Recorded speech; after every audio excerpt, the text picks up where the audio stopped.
everyone. Thank you for coming tonight. We have a packed house. We have students that want to perform, and we have a lot of people that want to speak. So I want to welcome you all to the April 18th Mount Vernon City School District School Board meeting. Please stand for the pledge. Pledge allegiance to the flag of the United States of America and to the republic for which it stands, one nation, under God, indivisible, with liberty and justice for all.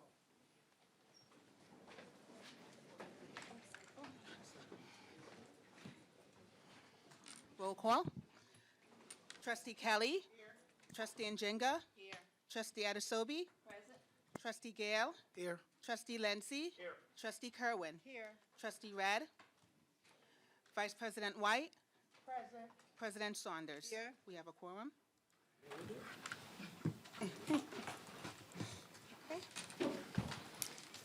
Okay, so we'll have communications from the public. There is no legal requirement to recognize public comment at the meetings of the Board of Education. However, the board recognizes the critical importance of community discourse and involvement in the education of Mount Vernon's children, and accordingly, members of the public are invited to speak at each regularly scheduled board meeting, subject to the terms of the board policy. Speakers must register in advance by no later than 4 p.m. the day of the meeting by contacting the district clerk in person at 165 North Columbus Avenue, Mount Vernon, New York, by phone at 914-665-5235, or by email. The board welcomes all respectful comment, whether praise or criticism. However, identifying and criticizing a specific student, parent, teacher, administrator, or other Mount Vernon education official or employee is strictly prohibited. Any such complaint must be presented and addressed through proper administrative channels. Each speaker is allotted 3 minutes to speak. Up to 1 additional minute may be used for the speaker to summarize and conclude their remarks. If appropriate, board trustees and/or the superintendent or other staff members at the direction of the superintendent may immediately respond to a speaker's remarks. Thank you. We're not hearing you. So if we expect to have a successful meeting, I suggest that y'all have to speak directly to your microphone. So I'm standing here and I can barely hear you. Imagine people in the back there, nobody hear you. We can hear what you have to say. Thank you, sir. We'll take that in mind. Can you hear me? Barely. You can't hear me? Is that better? Okay, thank you. Our first speaker, Charlene Clark.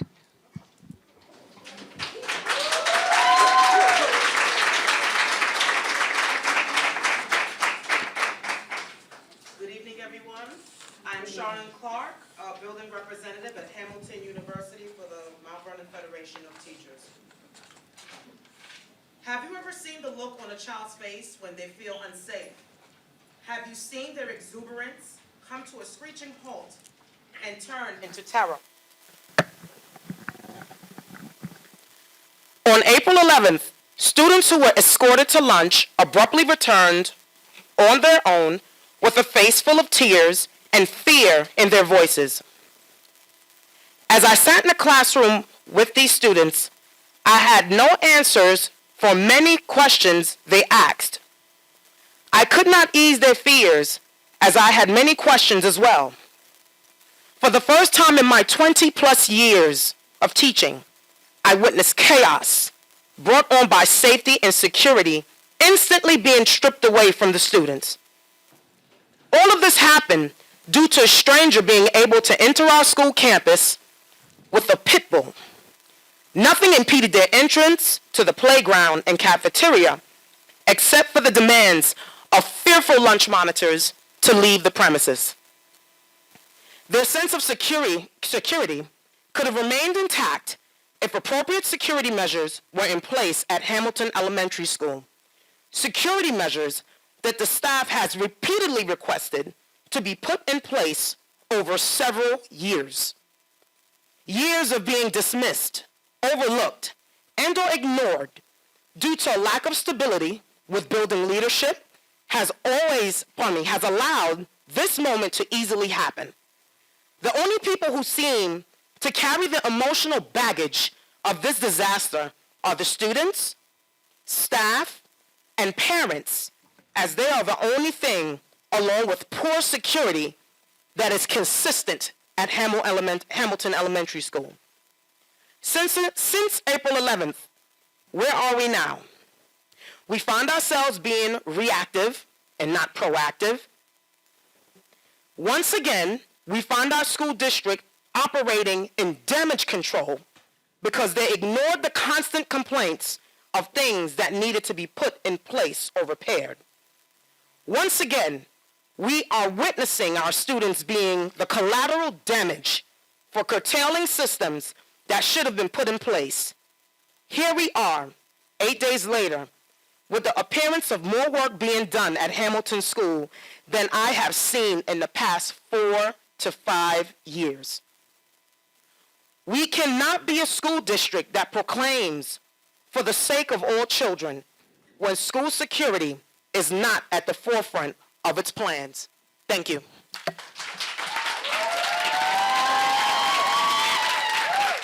Thank you. Thank you.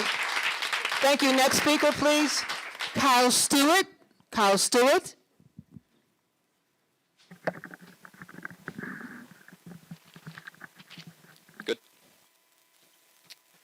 Good evening. I, too, would like to discuss the incident that happened on Tuesday, April 11th at Hamilton Elementary. During this incident, the principal and the vice principal failed to put the school into lockdown, showing a complete disregard for established and practiced security protocols, and thereby putting both staff and students directly into harm's way. Understand, people could have died that day. I ask you all to think for a moment how that would feel, having to call parents and loved ones of staff and explain to them how, precisely, and why they're dead. At the time, the following variables were unknown. Was the man armed with anything other than the pit bull? What was his intent? How long had he been on the property? Had he left a weapon, drugs, or an explosive on the property, or given them to a student? Had he already harmed, touched, or assaulted a staff member or student? Had he already kidnapped a child or faculty member? Subsequently, was attendance taken after this incident? Why did it take 3 hours to communicate to your staff that an incident occurred on the property? Any rational person would agree that a lockdown was necessary. This failure to follow protocol and perform their duty to maintain a safe working environment for students and staff is gross negligence at best, and you now have a trust issue to deal with. As a husband to one union member and a friend to other union members in this school, I ask you, how can the board, staff, students, or parents trust these individuals to fulfill their duty to keep everyone safe? Staff and students' lives were put directly in harm's way by their negligence. Therefore, should either the principal or the vice principal continue to be employed by Mount Vernon City School District, then the health, safety, and welfare of our students and staff is our highest priority, I'm quoting Dr. Smith, cannot be considered a true statement. There is no justification for the dichotomy of keeping these two individuals employed when they have failed to protect staff and students. We cannot trust them. As a consequence, I am demanding that the principal be removed from employment without severance or benefits effective immediately. I am also demanding that the vice principal be suspended and subsequently removed from employment. You have just cause in this scenario pursuant to New York Education Law, Section 3020, because both had the authority to call for a lockdown and neither did. This is negligence. Here and now you have been granted, through sheer luck, a critical opportunity to show the community, staff, students, and parents that you do indeed care about their health and well-being. Surely the board would not willingly instill and thereby promote a lack of trust by subjecting Hamilton Elementary staff and students, let alone the district, to further risk by keeping these conscientiously negligent administrators employed. Correct? Thank you. Thank you. Miss Ward?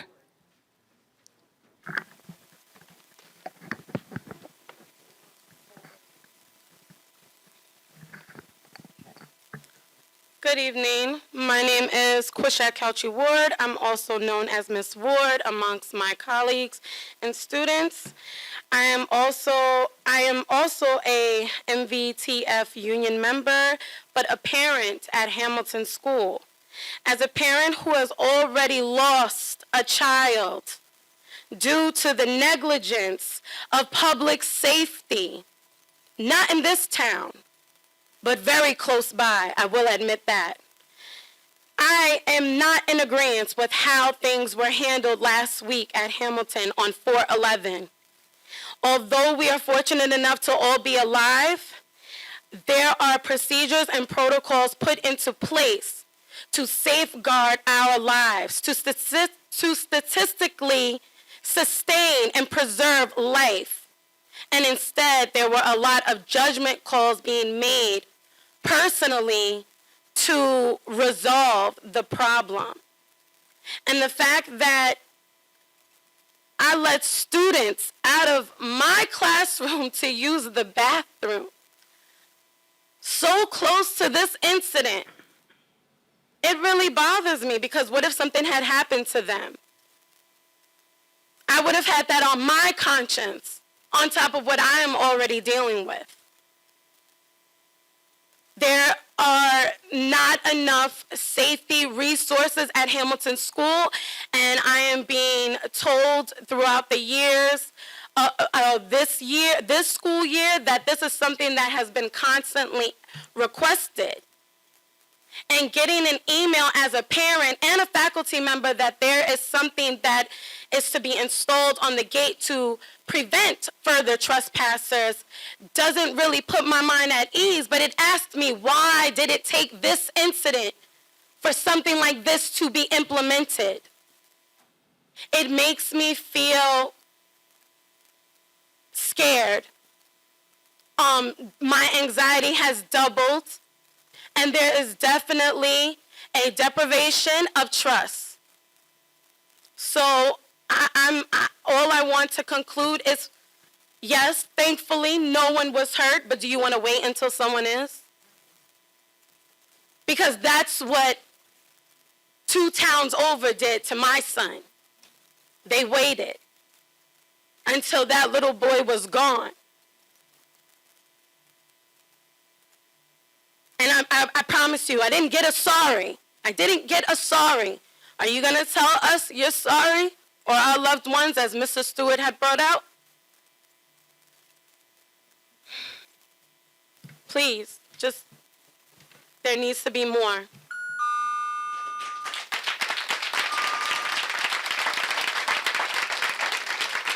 Thank you. Lindsay for tutorage?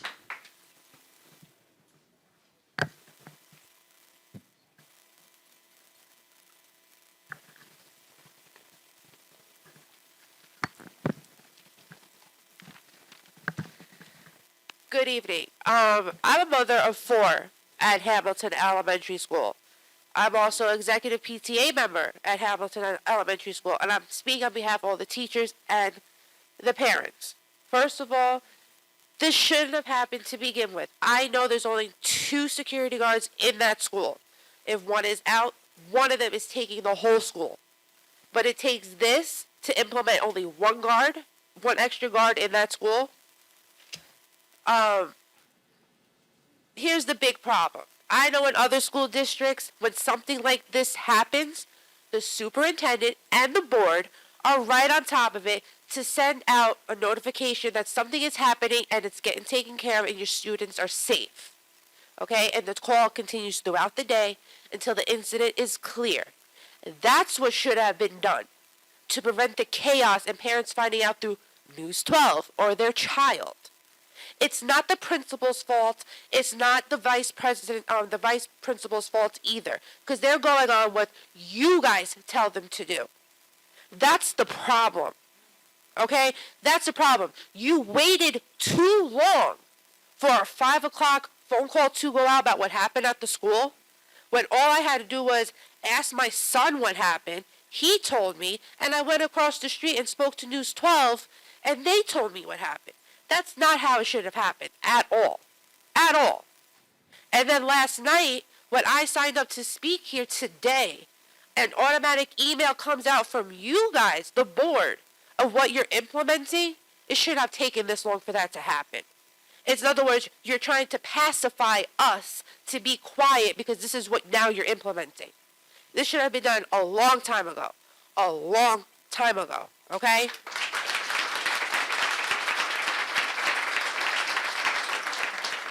These deadlines you have in place for more security guards, for more this and for more that for Hamilton, I'm going to hold you to it. I'm going to hold you to it. Because I'm the ones that asked News 12 to be here today. Okay? To see what you guys planned on doing for what happened last week.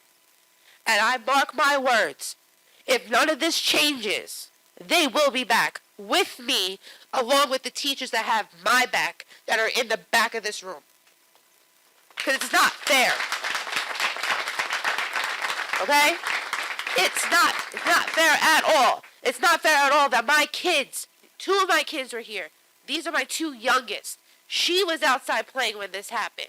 What if something happened to her? You're going to wait till 4 o'clock to tell me something happened to my kid and she's not in school? Okay? My 7th grader, my son, shouldn't have to be telling me, Mommy, this is what happened in school today. A man came in the school with a dog. He shouldn't have to be one telling me. It's you guys. Take that into perspective as a parent, because I'm sure all of you are.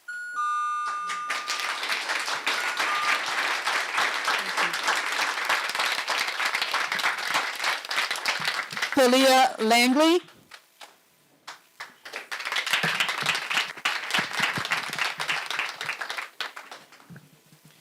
Good evening. My name is Thalia Langley. I'm a teacher at Hamilton as well as the K-8 Vice President.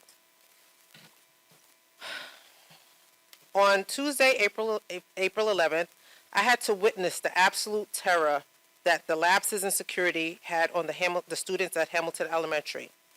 As I sat in my classroom, about 5 kids came running in saying that they were in danger because a man with a pit bull was in the school. I instructed them to lock the door, and I headed downstairs to find the rest of my students. In the cafeteria, I encountered more hysterical children running up to me and on the phone with their parents. I had no idea what was going on, but their fear was my fear. I instructed them to go to my classroom and lock the door as well. 2 other teachers stayed with them as I investigated. While I witnessed the man being arrested, the terror on the kids' faces and their cries stayed with me. Swarms of parents began arriving to the school to rescue their children. All were upset because there were no answers, only what they'd heard from either their screaming child, from another parent, or from social media. As I helped deliver children to their waiting parents, some of them ran out of the building, sobbing and embracing the parents they thought they would never see again. A 3rd grader told his classmate, "I'm going home because there's a kid killer in the building." The most horrific sight of all was when I finally made it back to my classroom after 3:30. What I saw was the evidence of 11-year-olds who had prepared themselves to fight for their lives. They had pulled out every scissor that I had in my classroom. They had gathered air freshener cans, bottles, textbooks, anything that they could use as a weapon. They had stuffed their book bags with books to be placed on their chests as bulletproof vests. No child should have to come to school and prepare to be on the front line of battle. Now, while the situation was being handled outside, there was panic and terror flooding the children and the staff inside due to the lack of communication. The news reports kept saying, there was a man, but he didn't have a weapon. Well, he did. His presence, his voice, his dog was the weapon that was used to take away the little sense of safety and security that the children and the staff at Hamilton had. Now, I want to formally share in this arena that the students and the staff at Hamilton don't feel safe. With all the shootings going on and the deaths in Mount Vernon City School District, in the community, Mount Vernon City School District should have prepared for such an incident. At Hamilton, the teachers have consistently expressed their dissatisfaction over the lapses in security. We need doors that lock, monitor cameras, additional guards to compensate for lunch rotation and perimeter checks. We need better ways to communicate with the staff and the parents during emergencies. Now, we've been promised all of these things, but reactively. But as one of the K-8 vice presidents, I need to know that these safety measures will be in place for all of the schools. No other children or staff member should have to experience what we experienced on Tuesday. Thank Mount you. Vernon City School District must proactively create a safe learning environment for us all. Thank you. Thank you, Ms. Langdon.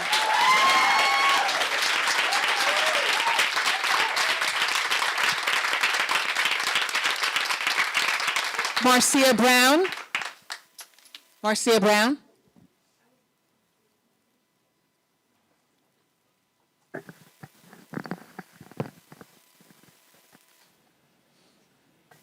Hello. On April 11th, I received a phone call that no parent should have to receive. My child called me, and I was too far to reach her in the moments that I needed to reach her. The terror in her voice as she yelled, "There's a man here." We live in a climate where we've witnessed on television shootings, and I'm blessed to have my child come home. Not every parent had that blessing. I am appalled that my child had to tell me that she should not have to choose between her safety and her education. And she should not. She has not returned to school. And I had to witness the screaming and the sobbing and her preparing me in case she doesn't come home. In case I don't come home, Mommy, I love you. That is not something a parent wants to hear. And I do not approve of Mount Vernon School District being reactive. We should not be reactive. We should be proactive. This situation has highlighted all the pitfalls of not only Hamilton School, but probably district-wide. The phone call that I received from the robot remote thing, I received more updates for the mobile food pantry than I received about what was going on with the safety of my child. I have to go through 17 different layers of security verification to get my child out of Hamilton, to which I don't mind. But how is it that a stranger was allowed to just walk through what should have been a secure territory for our children? My child spends more hours with you than she does with me. So this is her second home. And for her not to feel secure is unimaginable to me.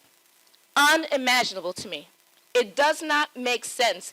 And then to the report that we received on the robot call was so watered down, so inaccurate, so downplayed. You will not downplay my child's terror. She has residue that you're going to put a counselor in place to remove when she did not have that issue before. It's not acceptable to not one parent in this room. I had so much trepidation. I don't want to place blame. What I want is there to be change. They said there was going to be a gate there. If the gate is what's keeping my child mentally sane, why is it taking so long to erect this gate? If that's all she's asking for is a gate. I don't understand. She doesn't know that the security cameras don't work. She doesn't know that there's no, she doesn't know about all those. What she needs now is a visible form of security, a gate that closes, security officers that are present. I'm sure each and every one of you live in a house where there is a door with a lock that you close for your safety. Why is that little basic form of protection not afforded for my child? She ran out the school and collapsed in my arms, and she has not returned. Not returned. And now I have to look at a child every day who doesn't know if she's ever coming back to school. Because the proximity of the person who did this, I believe, is literally right next door. And what's that paper called? An order of protection does not stop that. It's never stopped anything that a person was intentionally trying to harm another person. So put the gate up, please. Put the security cameras. We need more resource officers. It's a little piece of security for an 11-year-old and for all these people in this room. Thank you. I demand better. All right, we Thank appreciate you. you. We appreciate you. Thank you. Jasmine Vasquez. Jasmine Vasquez.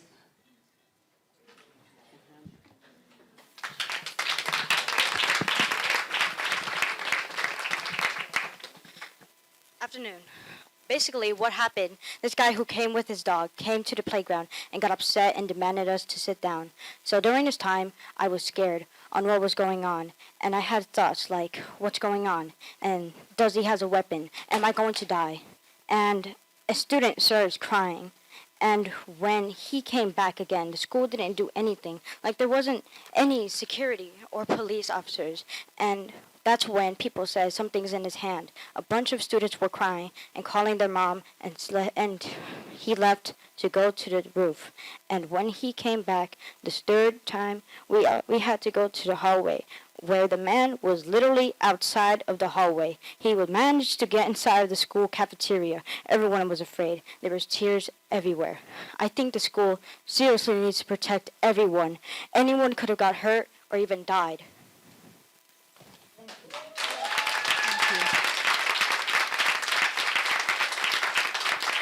Warren Mitchell. Warren Mitchell.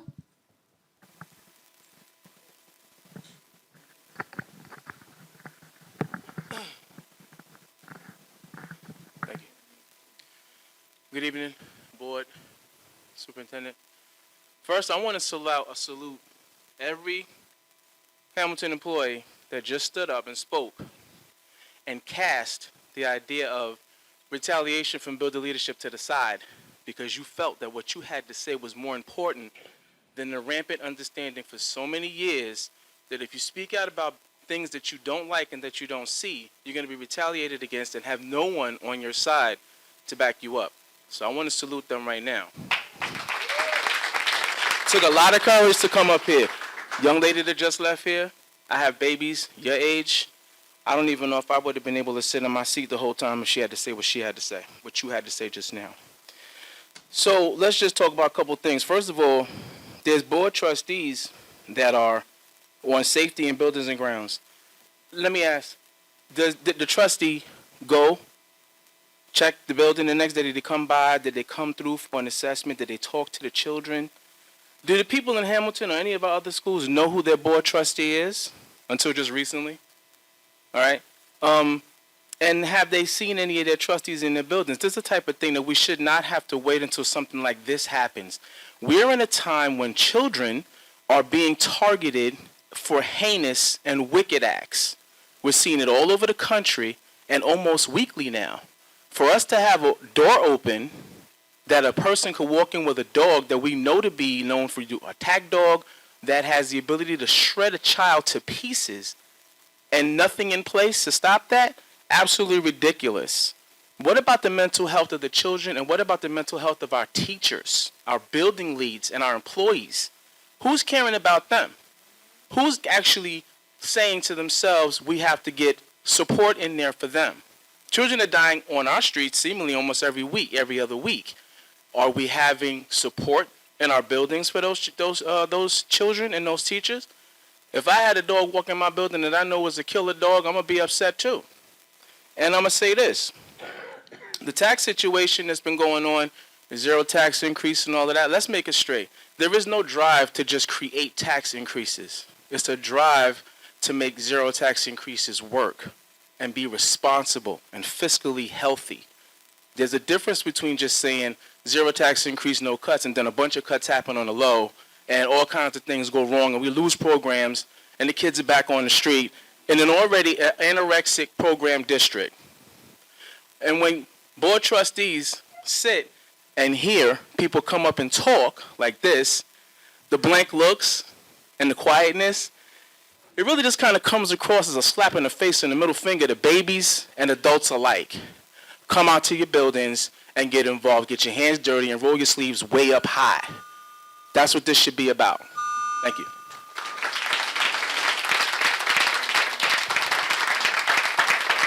Len Sarver.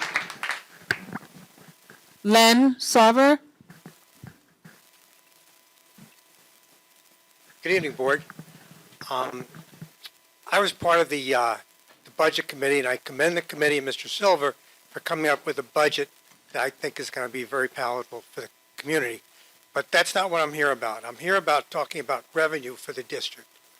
We have approximately 650 kids from this district who are going to charter schools. Each one represents about $20,000 of money that we have to send to the charter schools. It's about $13 million that leave our budget every year, and it's increasing every year as more kids go to charter schools. Now, we spend about $35,000 a year per student in this district, yet we are losing kids to charter schools, which, cost far less than we're spending in Mount Vernon. So that's really doesn't make sense, because we could certainly offer more opportunities and more talent to keep these kids in the district.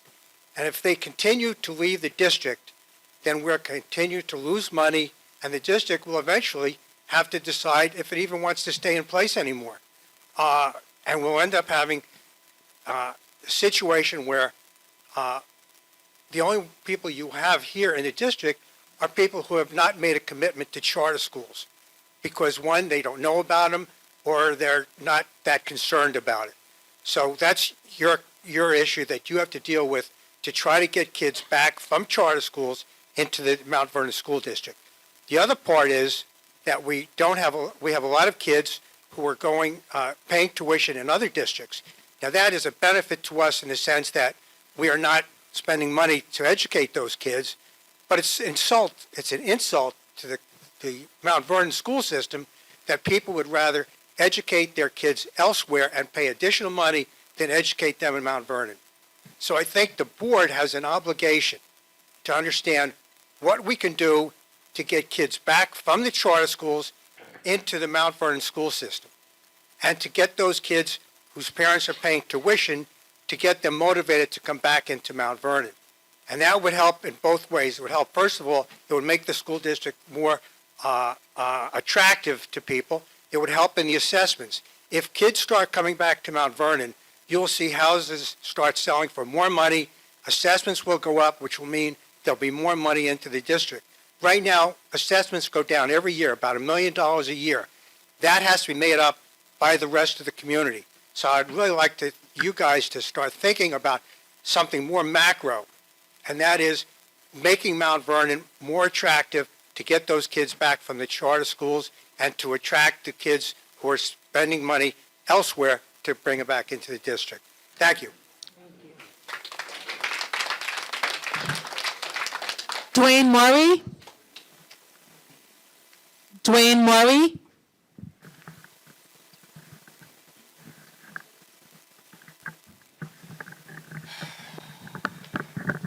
I want to apologize to the Hamilton family that's here, because what I'm about to say really pales in compared to what you guys are going through. So I ask your apology, your understanding for what I'm about to say. At one of the past public meetings, it was alleged that some of us who spoke here regarding the reassignment of the superintendent were attempting to intimidate you. Now I realize it's silly season and rhetoric can often get out of hand, but let me be clear. In my remarks, I just stated the facts. One, that the investigation being conducted by the Northern District of New York, not the FBI, by the way, is a fact-finding, a search for the facts. Number two, that the history of this body regarding fact-finding involving a superintendent allowed that a superintendent to remain in place. Number three, that the relevant actions of this board created the impression of criminal wrongdoing on the superintendent's part. Number four, that the board's actions raise questions as to why those board members who voted for Justin Spire are allowed to continue to make relevant decisions. And number five, The board's actions regarding the reassignment created the need to spend much-needed district funds for security on an outside law firm to represent the board. So if in fact this body is intimidated by these facts, then I submit that the problem lies with you. There's no such thing as your facts or my facts. There's just the facts. And if you are intimidated by those facts, that should tell you something. As for the other issue, if you go to the taxpayer-funded school district website and navigate to our district, then to Board of Education, you will see a page with pictures of the current Board of Trustees. The 4 appointed trustees who are running for election, who were appointed on July 13th, August 16th, and October 4th of 2022, respectively, are also on that page. However, if you go to that taxpayer-funded school district website, navigate to our district, then to district news and videos, you will see a page dated April 14th, 2023, called Meet the Board of Trustees, which has extended information on all trustees, including the 4 who are running for seats, on taxpayer-funded website. Now, let's be honest here. For public consumption, that makes perfect sense 6 or 9 months ago when they were appointed. But to do so 2 weeks after entering full campaign mode with the dissemination of campaign literature, etc., clearly makes this post more than just a coincidence. It is a clear misuse of taxpayer funds. While there's folks on different sides in this silly season, I have no doubt that we can all agree that this is highly concerning. So for those of us who express their deep concerns about the misuse of taxpayer monies in Mount Vernon, for those of us who feel the need to expose mismanagement, for those of us who are out here shaking that tree, something big and right just fell down. Thank you, Mr. Murray. Have a good day. I get 4 minutes. Was that 4 minutes? Yes, he gets. You have 4 minutes, sir. I think you're done. Thank you. Thank you, Mr. Copeland. Thank you, Mr. Copeland. Can you hear me now? Who's next, Rita? Ray Copeland. We're good. We're good. Yeah. Ray Copeland. I'd like to be the last one, please. Who's that? Ananise Vincent. Anissa Vincent. She here? Anissa Vincent. No. Okay. Tom Keller.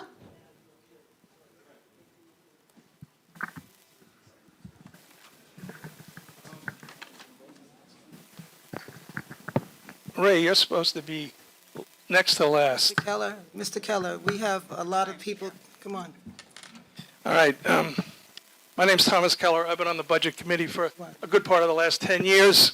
And I want to say this year was very difficult. We lost a number of personnel from the district over the last couple of years. Our treasurer, Sergeant Jacariah.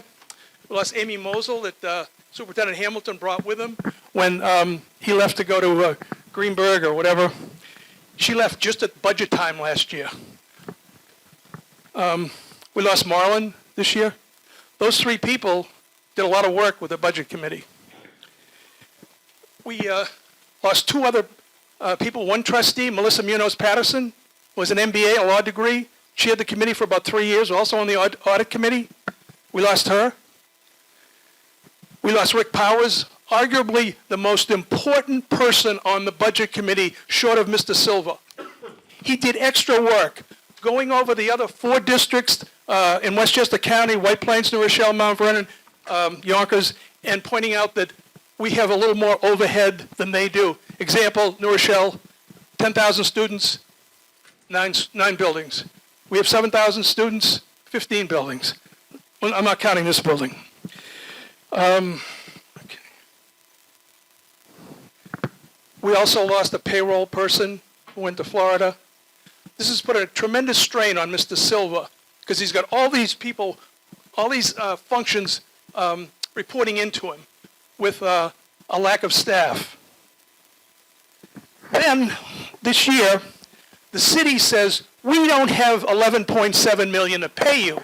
By the way, just for the record, it's a lousy law, but it's the state law. After 2 years, the city's supposed to make the school district whole. This 11.7 goes back to prior to us collecting our own taxes. I asked the controller several months ago, can you pay the district $1 million a month? Nope, can't do it. Everybody see the Journal News today, front page? City's in more trouble. I want to thank Gary Pretlow and Jamal Bailey, our two representatives, one Assembly and one Senate, for what I think I've heard they're coming up with $5 million that we have to pay back over 30 years, which whatever we don't use this fiscal year ending June 30th, we'll be able to increase the fund balance for next year.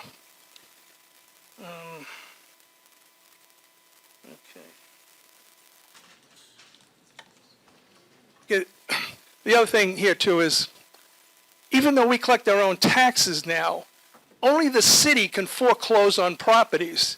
The school district can't. All they can do is contact the property owner, commercial or residential, and ask them to pay.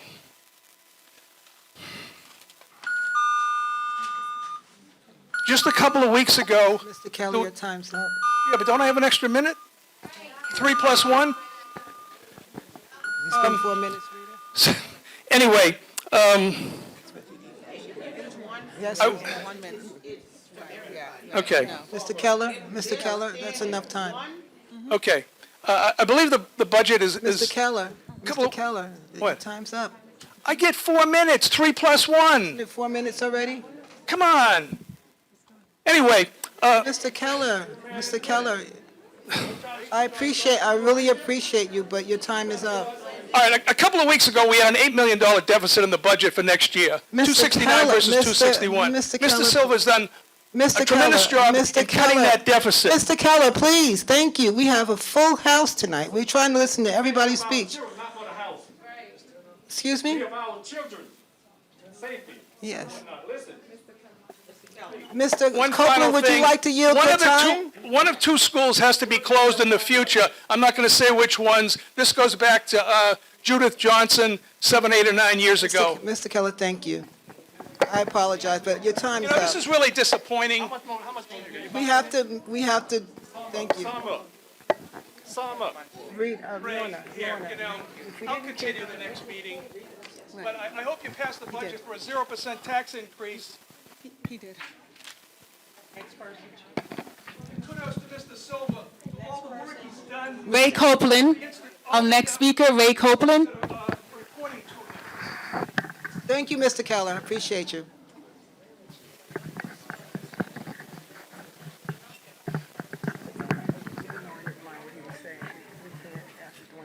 Good evening. My name is Ray Copley. I'd like to yield 1 minute of my time to this gentleman here. Didn't get a chance to finish. Please keep my time correct. He wants to,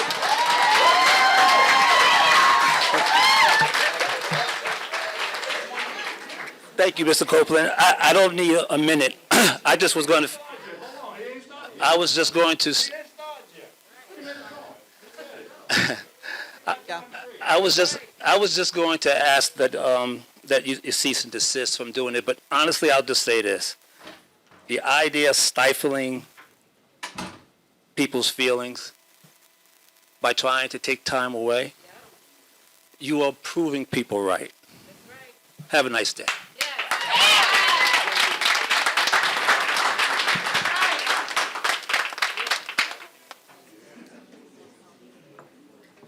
Ray Copeland.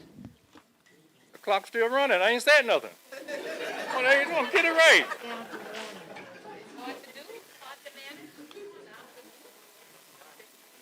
Thank you. Ray Copeland, 236 Bedford Avenue here in Mount Vernon, for a very long time. I see them come and I see them go. Now, there's election time coming up, and people that know me, that know I've been in the trenches for many years, come asking me, Copeland, what about trustee so-and-so? Copeland, what about Mr. So-and-so? What about that trustee? I don't know. Only way you're going to find out is come to the school board meeting, and you might get some information or you may not. And I said that to say this. Sit up there, and you don't want to hear what the public has to say, and these are the people that voted for you to represent them. You need to start representing, and when we come out here, we're not coming out here just to be acting like children. Y'all treat us like we first graders. You don't want to hear what we have to say. If we're saying something that you don't like, automatically cut off. That's not right. You have to stop that. If you don't stop it, it's going to be a chaos. People come here for answers, and if you don't have the answers, say we'll get back to you.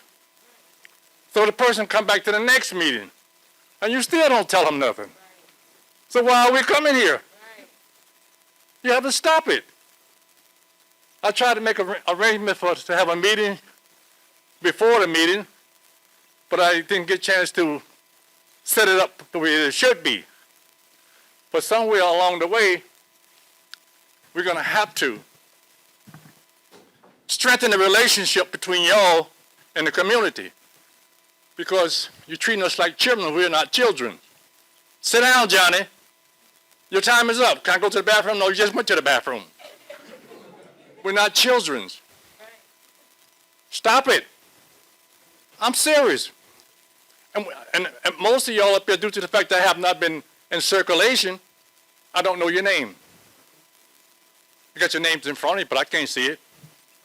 When it comes time to vote, I don't know who I'm voting for because I don't know your name. I have no way of telling what you did. I have no way of telling how you voted.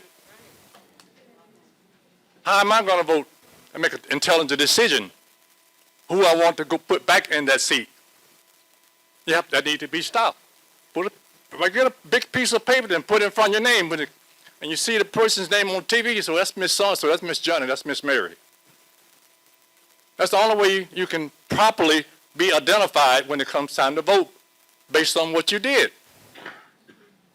So, as the gentleman said, there are some of you that assigned to different schools, I believe, whatever problems at that particular school, that one particular trustee will be in charge of that school. But I don't know who that person is. How do you find out? And to Mr. Silver, I was at the last meeting, and you did do a good job with your presentation, but I was stunned the fact that we had to watch it on that screen up there. The figures that you put up there, we're supposed to digest that once you put it up there. In the past, we've been able to have papers where we could follow him and be able to say, this is right, this is wrong. At the next presentation, please try to have that information for the public so we can follow you and we can take the information home and be able to figure out your figures. Mr. Copeland. But just to put it up on the screen, ask us to digest it is not fair. Thank you very much. Mr. Copeland, I do believe, Mr. Copeland, Mr. Copeland?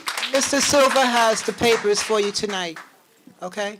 I'm sorry, what do you say? Mr. Silva does have the papers for you to read. Yeah, it would have been nice if we had had it, but is it too late if we find anything that should not be? I don't see why not. You give Mr. Silva. So, Mr. Silva, you can get the papers, and I'd like for the other people here to get the papers also, so you can read it and see what figures, how he come up with his figures. Okay. It should be. Because what happened is, I'm originally from South Carolina. Mr. Copeland, Mr. Copeland. What happened was. Mr. Copeland, Yes. we have a full house. Yes, Please I hear you. please be mindful. Give me my last minute, please. Thank you so much. Now, what happened is. Mr. Copeland, Never trust nobody to count your eggs. Can you turn his mic off? Don't please? let nobody count your eggs. You count your own damn eggs. You understand? So, hey, baby. And summing up, Trust Mr. me, Copeland, baby. thank you so much. And summing up, never. This is the way it goes. No matter who you put up there, if you don't come to these school board meetings like you are now, forget it. You can't only come here when something's wrong. You understand? You have to come to these meetings. Bill Henderson School, like we did in the 1990, we took over the school board, put them there. Remember that? That's what we have to do now. Reports of the superintendent is next.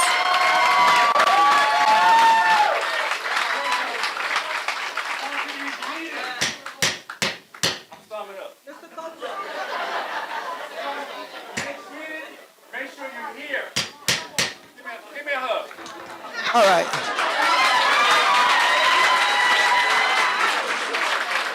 Mr. Copeland. All right, we're moving right along to the superintendent's report. Superintendent's report.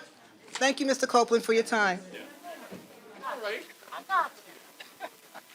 Good evening, everyone. Thank you goes to everyone that came out to speak this evening regarding the incident at Hamilton. Your voice will not go unheard.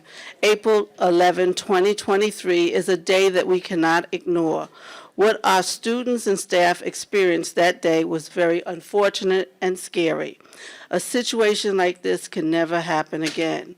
We have put things in place to ensure this doesn't happen. Safety plans at each school are being reviewed and implemented, and Mr. Fagan and Dr. Beverly Jones will speak to security shortly.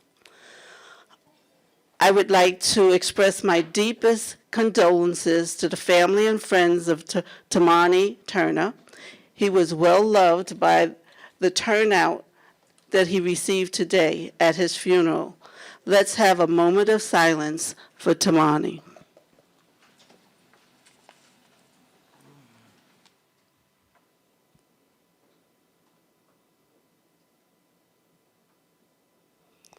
Thank you.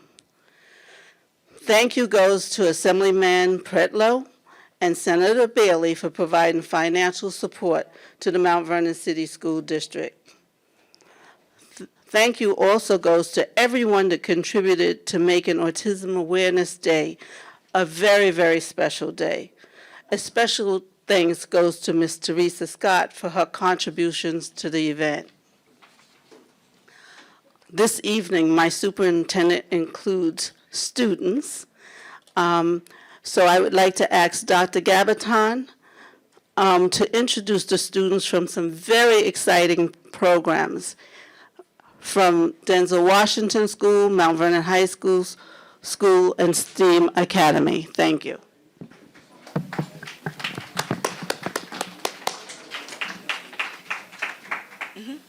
Good evening, everyone. So the last time our students spoke, many of them mentioned some very special programs they are part of. And as a result, many in the community wanted to know more about these programs. So tonight, we invited our students from our varied high school to present and tell you what they have learned and what they have gained from this program. So tonight, we presented our students from Denzel Washington, Mount Vernon High School, and Mount Vernon STEAM Academy that will speak about the Judge Judy Her Honor Program, the Great Potential Liberty Partnership Program, Smart Scholars, MBK, the Star Scholars, and Mount Vernon Hero. Please pay attention as our students speak about what they have gained from these programs. Many of these programs, the teachers who work these programs are volunteers. They do not get paid, and the students benefit a great deal. So tonight, I invite our students from each one of these schools to come up and tell you a little bit more about what this program entails. First up will be the Denzel Washington School.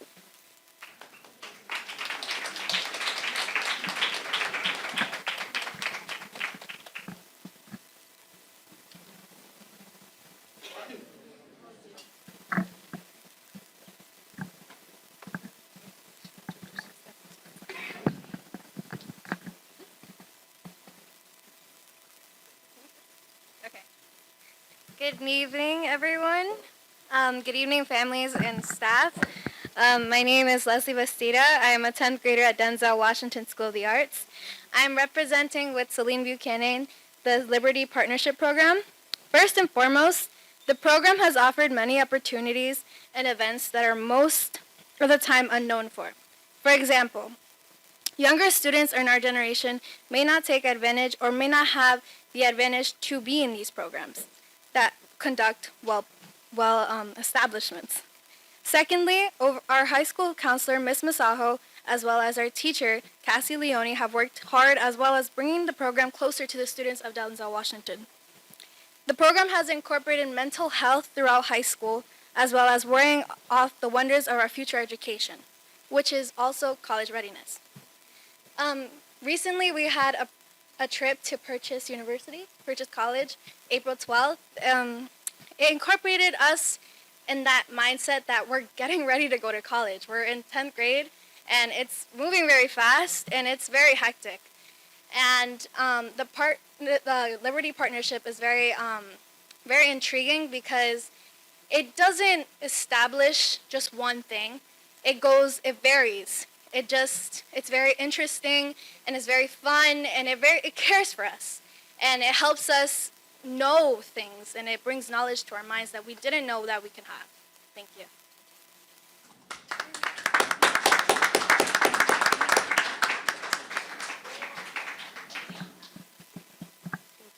Good evening, everyone. My name is Celine Buchanan. I am a 10th grader at the Denzel Washington School of the Arts. I'm a dance major.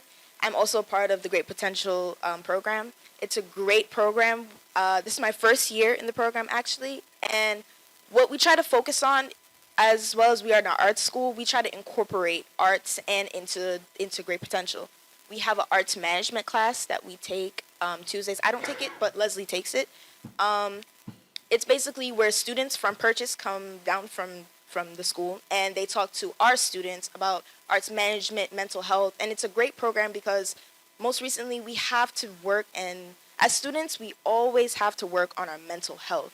So each check-in that we have with our guidance counselor, Ms. Masaho, and our assisting teacher, Cassie Leone, we're always talking about mental health. How are our grades working? How is school? What are we getting for homework? Is the homework load too much? So on and so forth. So it's a great program. It works with college readiness. It works with time management. And overall, I've had so much fun. I've met so many new people. And yeah, thank you. Thank you.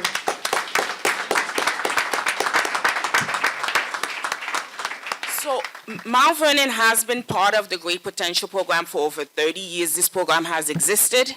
Not only do they provide academic after-school tutoring, they provide mental wellness, they provide college tour. The students going to a summer college tour every year. At the moment, I'm going to invite the student from Mount Vernon High School to come and speak about high school heroes.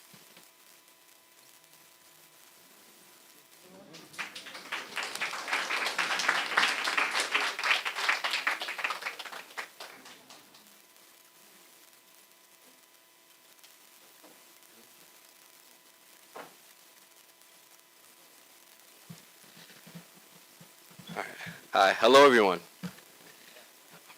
My name is Jelani McCullough, and I am a high school hero.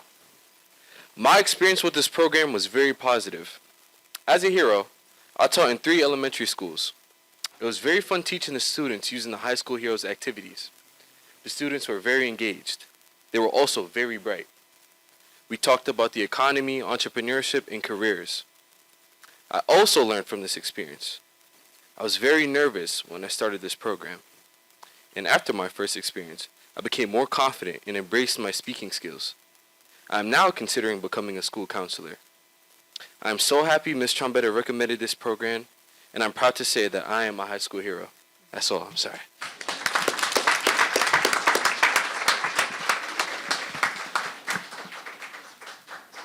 Good afternoon. Hello, my name is Mariana Reese. I am currently a junior at Mount Vernon High School and a member of Smart Scholars. I am here today to share my experience as a high school hero. High School Heroes is a junior achievement program that promotes financial literacy and fosters community. High school students get trained in grade-appropriate lessons and then become the teacher for a day. Lunch trainings are mandatory. We prepare our kits, study materials, and every group member each has to learn their roles. I have been a hero for 2 years now. I taught at Graham Elementary School, Nelson Mandela, Mount Vernon Leadership Academy, and Chepagan School. My time teaching for High School Heroes has helped me learn patience and gain confidence in my public speaking skills. I enjoyed learning about the students in our community, and I got to experience something new with each elementary school I visited. I am also part of the Knights of the Round Table. The program is brand new, and Ms. Trombetta allowed the students to take the lead from the start. We were high school students talking to middle schoolers about what high school was like. We went to Chepagan, and the students seemed just as excited to meet us as I was to prepare them for their futures. We talked about CTE classes, programs offered by Mount Vernon High School, and all our sports teams, which many of the kids seemed very excited about. We mentioned after-school programs as well as school activities like school dances and events. Next year, as a senior, I'll have the pleasure of being a mentor to the middle school kids that decided to go to Mount Vernon High School, and I'm looking forward to witnessing their journey. These leadership communities opportunities have shaped my high school experience in a way that has both shaped me as an individual and connected me to my community. I hope to see them continue their future generations of Mount Vernon students. Thank you. The next program we're going to highlight is going to be from Mount Vernon STEAM Academy. They will talk about the Her Honor program. I also invite the Her Honor member from Mount Vernon High School to also come and share their journey, part of Judge Judy's mentoring program.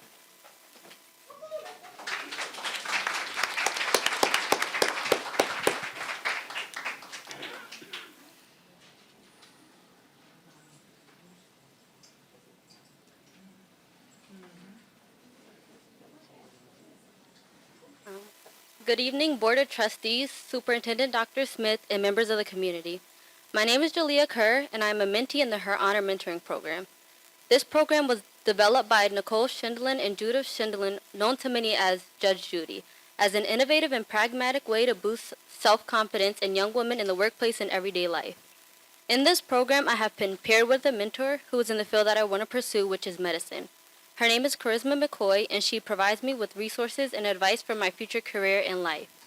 We discuss how my life will be in college and in the future and how I can get prepared for my major in biology. The Her Honor Mentoring Program has benefited me in many ways by teaching me various life lessons and opening the doors for new opportunities that I will value for life. I learned to always be open to meeting new people because you never know the impact that you will have on them or the impact that they will have on you.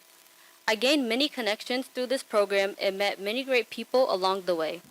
It gave me another reason as to why I should go into the medical field because it showed me why the world needs more people in the medical field to impact our communities in the world. I would recommend this program to any young woman in their senior year of high school because it provides you with a good insight on how life will be after high school and helps you plan for adulthood and your future career. As my time at the program has come to an end, I know that I will still have a strong relationship with my mentor and will treasure the moments that I have had and will continue to make with her. I would like to thank Mount Vernon STEAM Academy for exposing me to this program, and I truly appreciate Dr. Gabaton and my school counselor, Ms. Velez Payne, for giving me the opportunity to participate in this program. Thank you.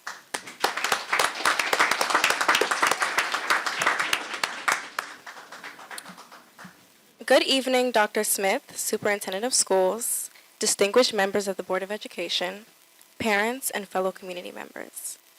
My name is Priscilla Zoe Nyakon, and I am a senior at Mount Vernon High School and a mentee in the Her Honor Mentorship Program class of 2023.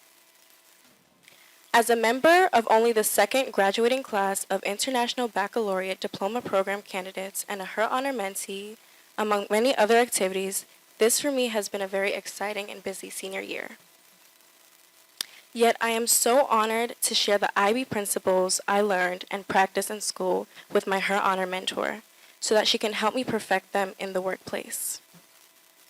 I aspire to become a UI UX designer and a fashion designer as well, and it's important to be an excellent communicator, inquirer, risk taker, and a principled and balanced person. All of this while being a young woman in a male-dominated space where technology and media collide. Having a mentor like Carla Hall, who is a leader in her field of risk management, is truly encouraging and serves as an excellent role model.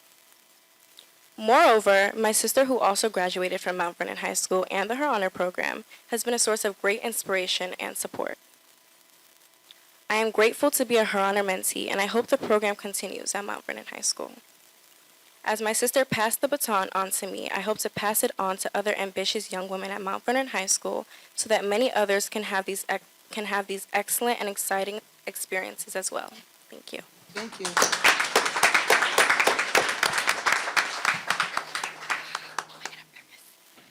Hi, everyone. My name is Amy Espinal, and I am a graduating junior at Mount Vernon High School, and I am a mentee in the Her Honor Mentorship Program, class of 2023. Honestly, it was not easy to make this decision, but I honestly thought that I had it in me to do it. So I was scared that I would miss out on all the things that senior enjoy, like having a shortened schedule and all the fun and leaving out early and refer like what adult refer as senioritis. But I really felt ready to do this big step, to take this big step. My school counselor believed in me, but I also knew that I would need all the help that could be given to me. When she referred me to the Her Honor program, I was both nervous and excited. I was so proud that I could do both. But it was hard at the same time because there was so much going on and I couldn't just focus once, so I had to take time to do all in one. Um, as of right now, I have a mentor that listens to me and it's there for me for everything that I need, who cares about my professional plans and my high school experiences. She talks as much as I do. I do talk a lot. Her honor has also allowed me to make great new friends with other mentees that I may not have ever spoken to before we shared this experience. I was even elevated to a relationship position when we took our field trip to Regeneron. Sorry, I had to practice that because sorry. I was responsible to coordinate travel with the mentees at Mount Vernon High School. We had a great time. I have learned so much that I am a little less nervous about going to college in the fall. I know that I will have Mrs. Caldwell, my mentor, and her honor sisters to support me along the way. I think that was the best part of the program. Thank you.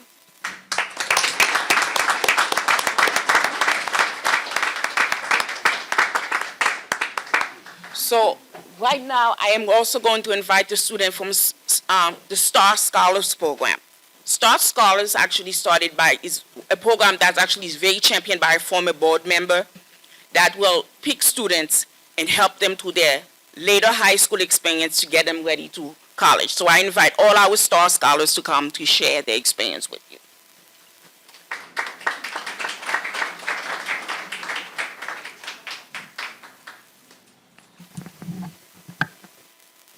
Good evening. Yes. Thank you. Good evening, Board of Trustees, Superintendent Dr. Smith, and the Mount Vernon community. My name is Leonardo Valdovinos, and I am a senior at the Mount Vernon STEAM Academy, as well as a member of the Mount Vernon Star Scholars Program. The Mount Vernon Star Scholars Program is dedicated to helping top students get into their dream colleges. Starting from the application process, you can see how eager the program is to learn more about you and help you achieve your dreams. After being selected as a scholar, I was immediately connected with my mentor, Marcus Johnson. He has been invaluable to me and was a vital part of my college application process. Unsure of where to start, he helped me research school and begin writing my college essay. He is a current lawyer, and being that I desired to go into law, he was able to grant me first-hand knowledge on potential law schools and what degree to pursue to better prepare me. He revised my final college essay, and I couldn't be more pleased with its outcome. The Star Scholars provided us with SAT help through a partnership with Bespoke Education. All 4 scholars took part in the program every Wednesday, and we were eager to log on every time to learn from our educator, Eden. She not only provided for us educationally, but emotionally too. She became a friend, checking in on us when we would miss the program and making sure we weren't overwhelmed. Norm Savoy, the founder of Mount Vernon Star Scholars, would always email us useful resources, such as scholarships and upcoming programs. His events that bring all current and prior scholars together are always fun, and you come out having gained new knowledge and inspiration. Mount Vernon Star Scholars also granted me the opportunity to explore actual college campuses that would have been difficult to see independently. A core memory is our trip to Cornell University and Ithaca College with Darcy Miller, co-founder and mentor of Mount Vernon Star Scholars. Darcy enthusiastically learned about our plans for the future and gave us very useful advice. Overall, the Mount Vernon Star Scholars Program provides you a network of people who are rooting for you every step of the college application process. I am grateful to say that thanks to the Mount Vernon Star Scholars Program coordinators, my mentor, Marcus Johnson, the Mount Vernon STEAM Academy staff, and my counselor, Mrs. Davis-Bedone, I have been admitted into many amazing colleges, including New York University and Cornell University.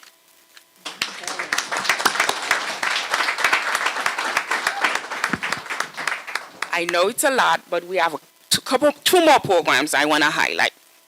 I would like to invite our MBK fellow. One of our fellows is not here tonight because he's visiting his choice school, but I would like to invite Walt Reynolds, our current MBK fellow, to come and share about the program.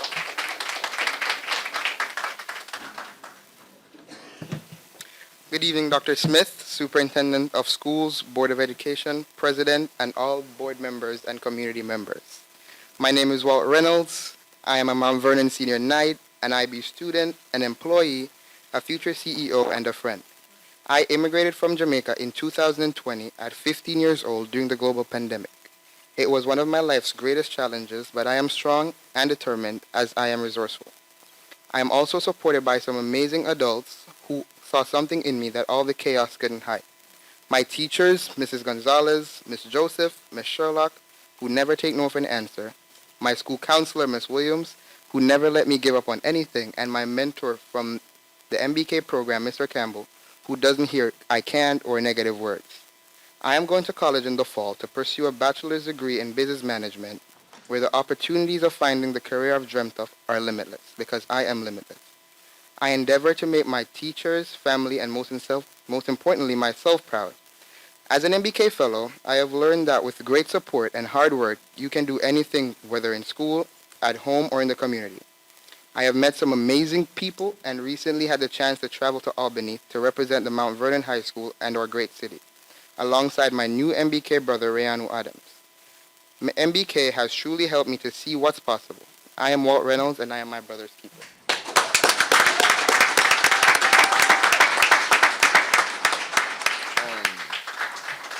Good evening, Board Trustees and Superintendent Dr. Smith, and other members of the Mount Vernon community that might be here right now. My name is Kevon Palmer. I'm an 11th grader from the class of 2024 at the Mount Vernon STEAM Academy and a member of the Smart Scholars Program. I am excited to share my thoughts and aspirations with you today as I embark on this transformative journey with my brother's keeper. This program, founded on the principle of uplifting and empowering young black males like me, pairs us with dedicated mentors who guide us in realizing our full potential and help us overcome unique challenges we may face in our lives. As I join my brother's keeper, I hope to forge strong relationships with my mentors and peers, fostering an environment of mutual learning and support.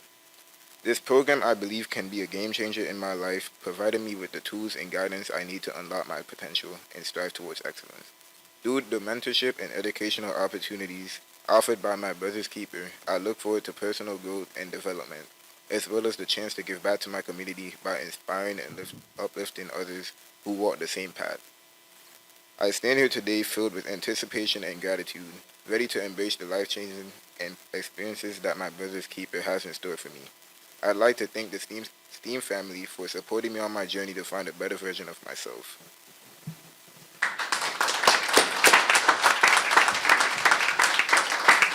So on May 19, Mount Vernon will be choosing 2 new fellows to represent the city, and we are currently doing interviews.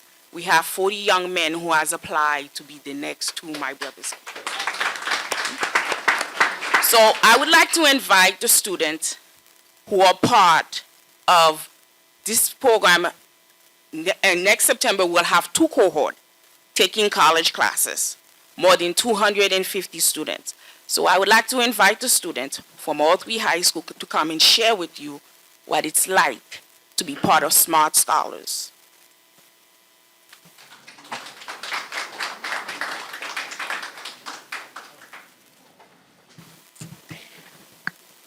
Best for last.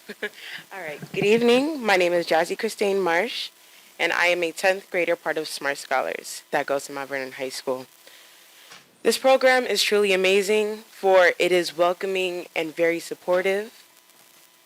Throughout my time there, I have learned how to communicate with my colleagues, with teachers, and learn how to seize opportunities in all forms. This program is participating with Mercy College, so I may work hard and gain an associate's degree by the time I graduate, along with my diploma. We do have summer sessions throughout July, from early July to early August, And it is weird. I do enjoy going to school during summer because I get to stay with people that encourage me to work hard and to ensure that I have a bright future. I want to be a respiratory therapist, and each one of my teachers ensured me that I will work hard and stay on top. Smart Scholars Smart Scholars is challenging, and not every person is going to be a straight A student, but it does ensure you that you can work hard and gain what you want in life. You have programs such as High School Heroes where you get to show your leadership to younger children. We do science projects. We have community time where we can express ourselves in a healthy way. We have an after school program where you're able to get help for your homework, tests, study, cram in for a regents. It is a program that I implore every student that is going into high school or that is in high school as of right now to utilize. Thank you.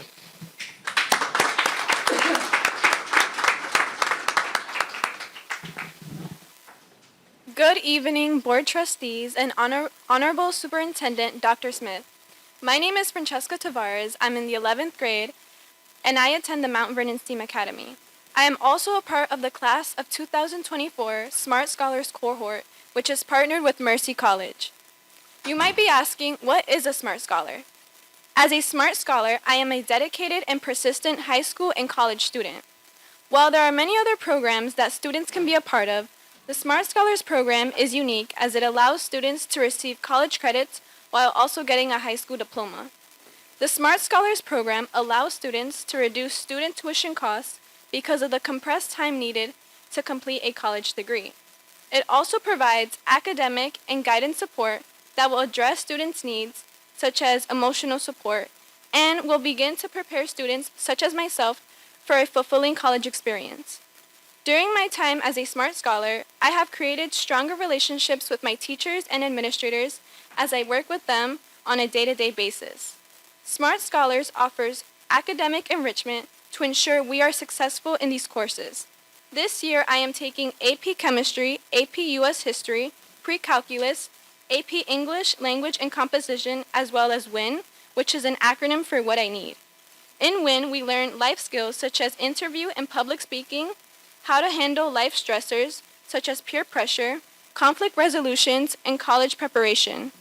The Smart Scholars program has personally helped me achieve better grades and has made me want to strive for excellence as it pushes me to work harder.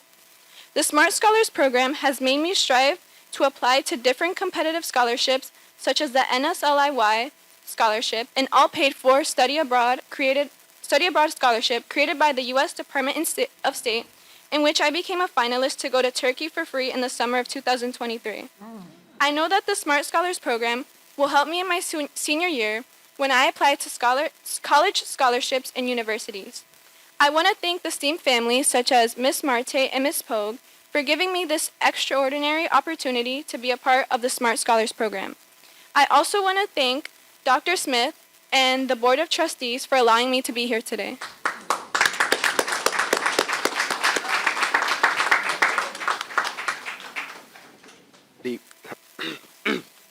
Good evening to the Board of Trustee and Superintendent Dr. Smith. My name is Tajay Dixon, and I am from Mount Vernon STEAM Academy, 9th grade Smart Scholars. My experience in the program has been positive. I've been provided with extra help in the after-school program that we have to attend daily. Some more positive experiences that I have seen and experienced in this program are that it keeps you and leads you in the right direction as a student with life skills. Smart Scholars gives us an extra boost knowing what the benefits are and what it can award us, such as college credits and help get into colleges of our choice. Colleges will see what we did during the course of our high school career, which would be this program, and that could give us extra thought in the acceptance process. Smart Scholars means a lot to me because it is a big opportunity for me. This opportunity is important because this can help me in my future life when I go into college and start getting jobs. It also means a lot to me because it leads me in the right direction throughout high school, which is very important to my high school life. It is important to my high school life because I have seen people get hurt all through my freshman year, so Smart Scholars helps me and restricts me from doing the bad things and making the wrong choices. The program also helps me to not get myself caught up in the wrong situations. As middle school is transitioning to high school. The Smart Start Summer Program helped us have a smoother transition into high school with courses like advisory, avid, and introductory courses of what we're going to do in our core classes in high school. I also was able to make good friends and become closer with people during the summer program. During my stay in Smart Scars, I look forward to continuing to attend the program for my full high school years. During those years, I look forward to improving my weaker skills academically and pursuing my goals that I have set for my future in the program and in high school. Thank you for your time.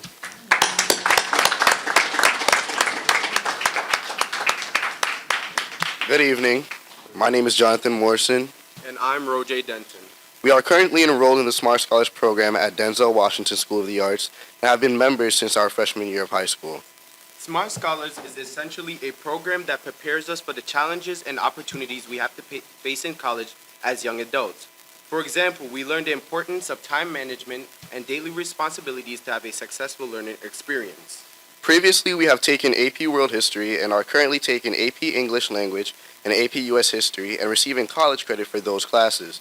The best part about Smart Scholars is that we're receiving our college credits now. This is a good thing because our parents will not have to pay out of pocket for classes we already took in high school, and hopefully we will carry a lot less debt when we graduate college. We are also in the Smart Scholar After School program. We are currently doing a novel study on a book called Monster by Walter Dean Myers. It is a story that is both chilling and engrossing about a 16-year-old black boy who attended a top school in NYC and is studying filmmaking. Suddenly, his life takes a terrible twist and he is on trial for murder. It is written as a screenplay and we all have distinct roles. I'm super excited for the future as next year we will be taking AP Calculus, AP Environmental Science, and AP Government to add to the credits we already received. Wow. Smart Scholars is the best thing that happened to us, and we are fortunate to have been selected to be part of this program. Hard work really does pay off. And to have 2 years under your belt is once in a lifetime opportunity, and we're truly grateful. Thank you.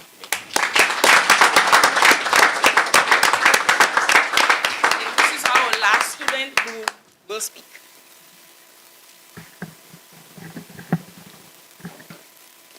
Good evening, Board of Trustee and Honorable Superintendent Dr. Smith. My name is Natalie Torres-Veliz.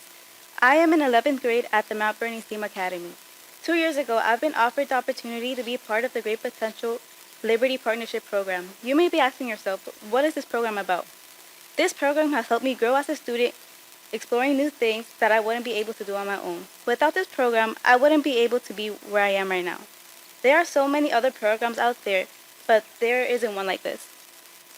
The Great Potential Liberty Partnership Program focuses on college preparation, career exploration, leadership, and character development. Along with this, you will have opportunities to go explore different colleges and have real-life college experience. Within this program, I was one out of two people that had the opportunity to attend an Empire Promise Summit for 3 days, in which I will participate in workshop challenges, college tours, and other team building and network activities. This will help me learn more about college life.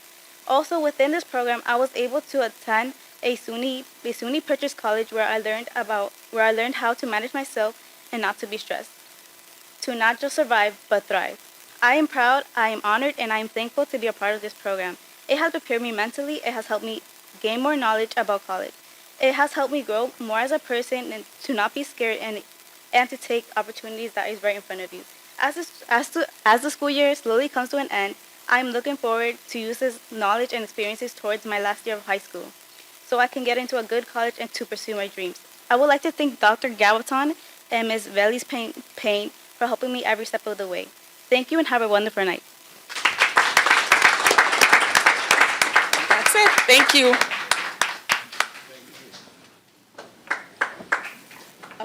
Next, we have Ms. Donna Jackson, and she will discuss Grow Back Project.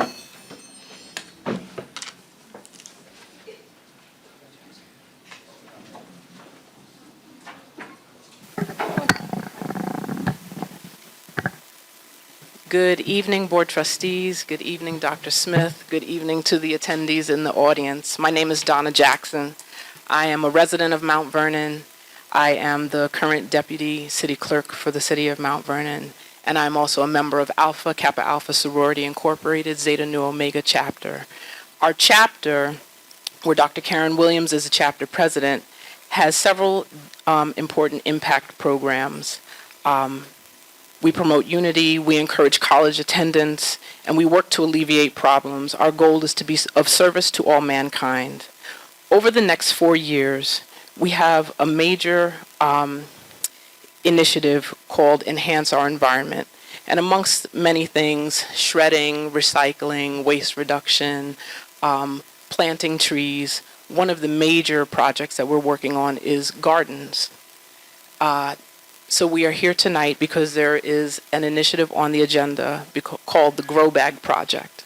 And it is a major gardening and social justice and food justice project where, at no cost to the district, I was told to mention that many times, at no cost to the district, we are in partnership with some amazing partners, the Westchester Land Trust, Federated Conservationists of Westchester, the County of Westchester, and we will bring resources to the very underutilized greenhouse at Mount Vernon High School, where students will engage and grow over 500 grow bags, 5-gallon bags of vegetables. We hope to impact at least one school lunch before the year is out if the vegetables get to maturity at that level. And at some point, I'll go back. And we hope to impact school lunches when the vegetables get to maturity. Before the end of the school year, the students will have an opportunity to continue the growing cycle in their homes. They will be able to take these grow bags home, and we will also give them out to the community. So it's a way to impact food insecurity in the city of Mount Vernon, New York. We hope to be able to bring this to scale at some point. I saw the resolution in there, but it didn't have a copy of the presentation that we had put together. So if the trustees are interested, I have an actual copy of the presentation if you wanted to distribute those amongst the group. We are here to answer any questions that you may have. It's an exciting project. We hope to be able to impact just how students care for the land, how they engage. We want it to be a resilience point. We will involve art and journaling in this project. And if there are any questions, I'm absolutely happy to answer them. Thank you.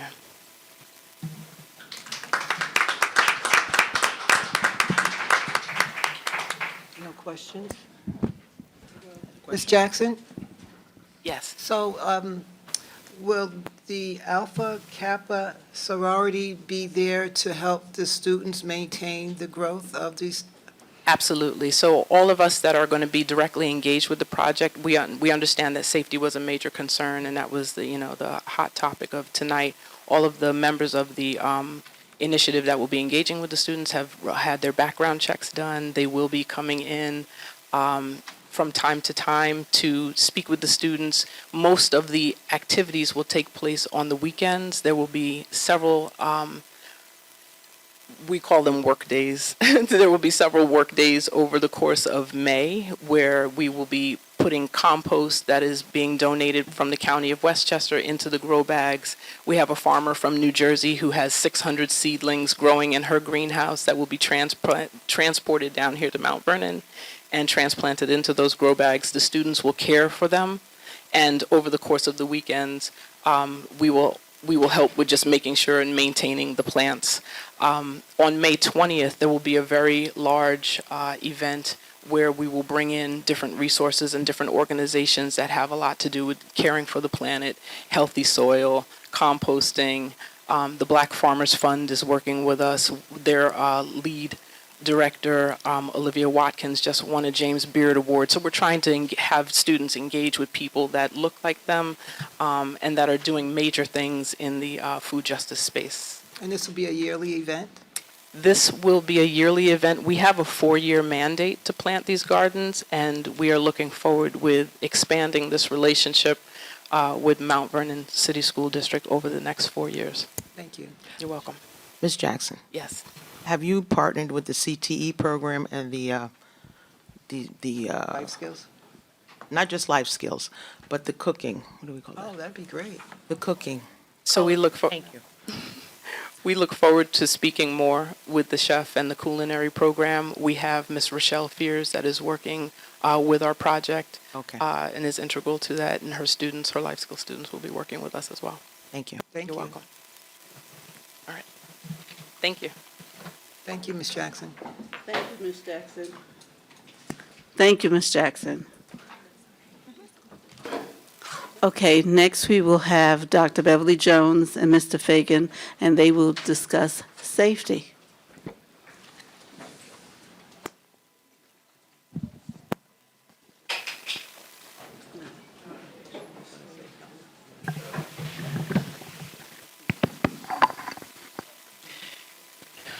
Good afternoon, board. Good afternoon, community. Good afternoon, schools, school administrators, teachers. Let me begin by extending my apologies to the Hamilton family and what took place last week. I am a part of a team that is making sure that this never happened in our school district again. I know it is easier said than done, but allow me to point out some of the things that I've put in place since yesterday.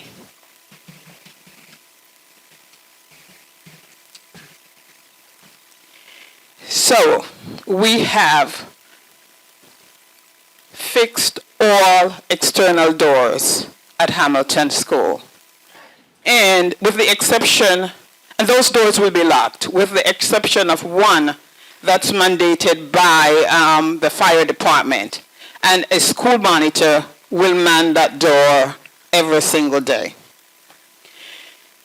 We have also installed, effective about 4 o'clock today, a security gate with a push bar exit for the playground.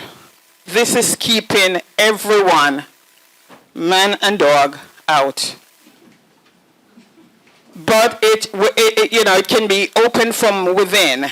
So in case of emergency, students will be able to push out if they have to run away from the building. But no one will be able to enter the playground as of 4 p.m. this afternoon. The 2 back doors, again, are among the doors that have been fixed. They will be locked, and we will have security guards. In addition to locked doors, we will have security guards as well.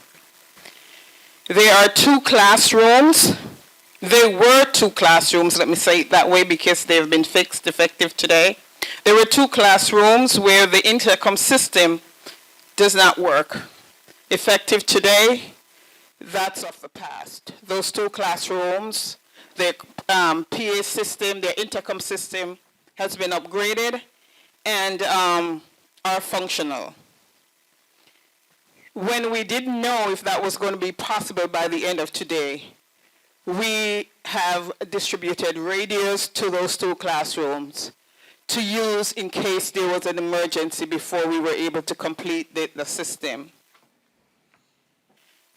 The building administrators, we have stressed, will not take lunch during students' lunchtime.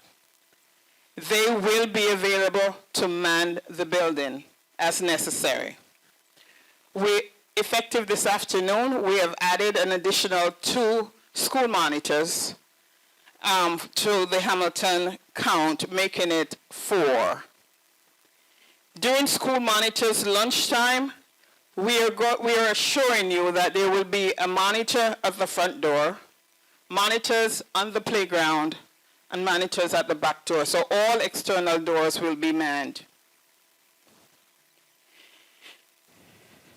The principal will be continuously informing all individuals in the building, students and staff in the building, as to these new updates.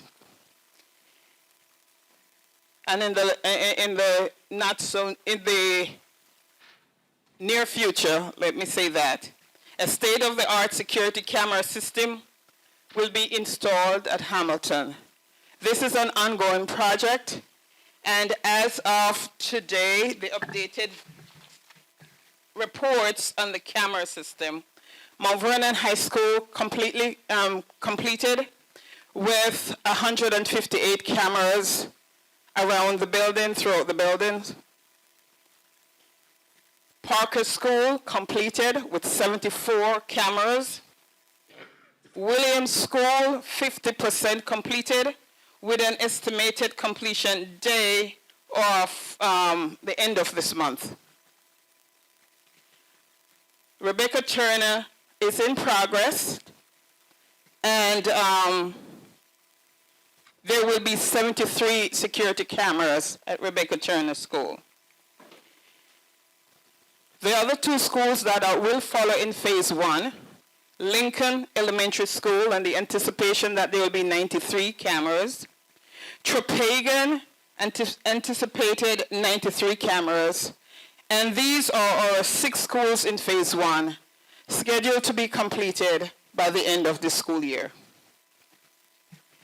I want to talk also about the PA system. We have PA systems, some schools have completed, and some are still in progress.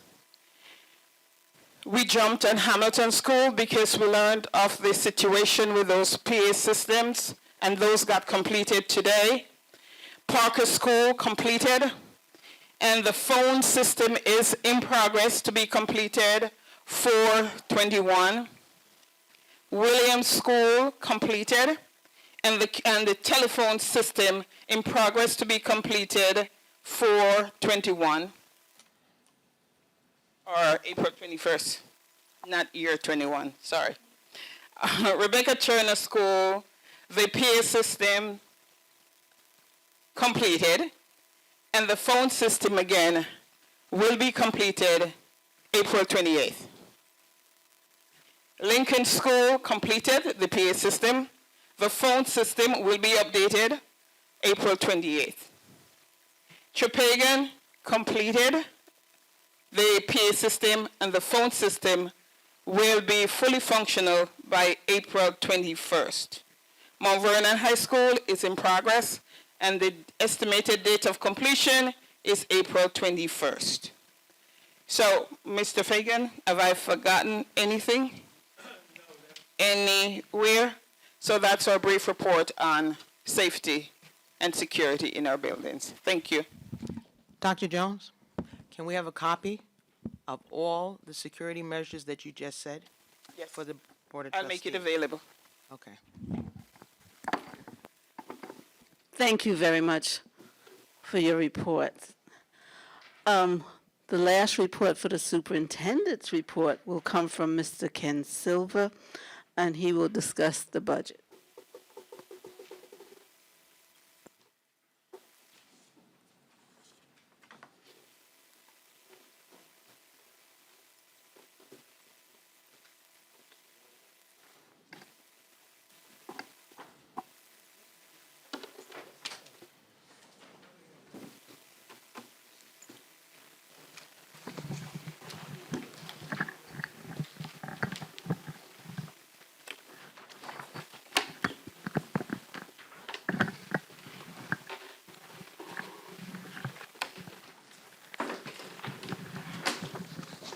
Thank you.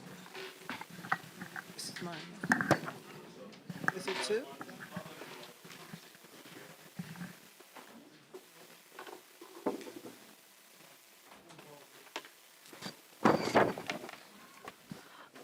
Pardon me, Mr. Silva, would you also be able to speak to the certificate of occupancy? Thank you.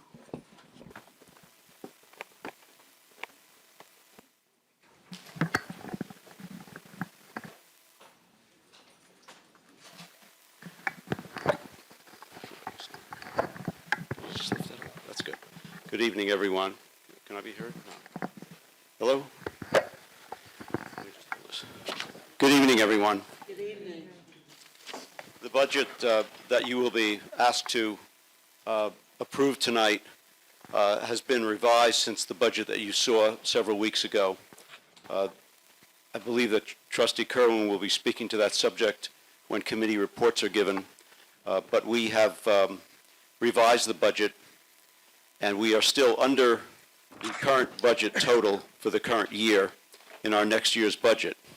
We have been fortunate to get $5 million from through Assemblyman Pretlow and Senator Bailey to help us get through this year and all of next year as it sits right now. But some of the changes that we have made in the budget since you've seen it last are for the most part to add things to the budget, since we have been able to afford more but still stay under the current budget and still have no tax increase for next year. So some of those items which board you received last Friday from the superintendent are that we have added the position of Associate Superintendent for Business. We have added 5 school resource officers called SROs, which we did not have this year at all. We've added 9 reading teachers. We've added 4 math specialists. We have provided additional funds for CTE after-school programs. We have added 4 attendance teachers, and we have increased the amount of money for after-school programs substantially, all within the framework of staying within the budget, being able to have our contractual obligations met. The budget will be about $96,000 less than the current year, and all revenues and expenses for the current year and next year match up. Everything is fine in our revenue and expenses. So you will be asked a little later. Trustee Kerwin is going to be speaking about the Budget Committee and the work of the Budget Committee. That included some of the people who spoke tonight, some of the people who didn't speak tonight, but we will hear more about that later. So if you have any questions, I'm happy to entertain them. You also did see this budget has been on board docs as well for your review.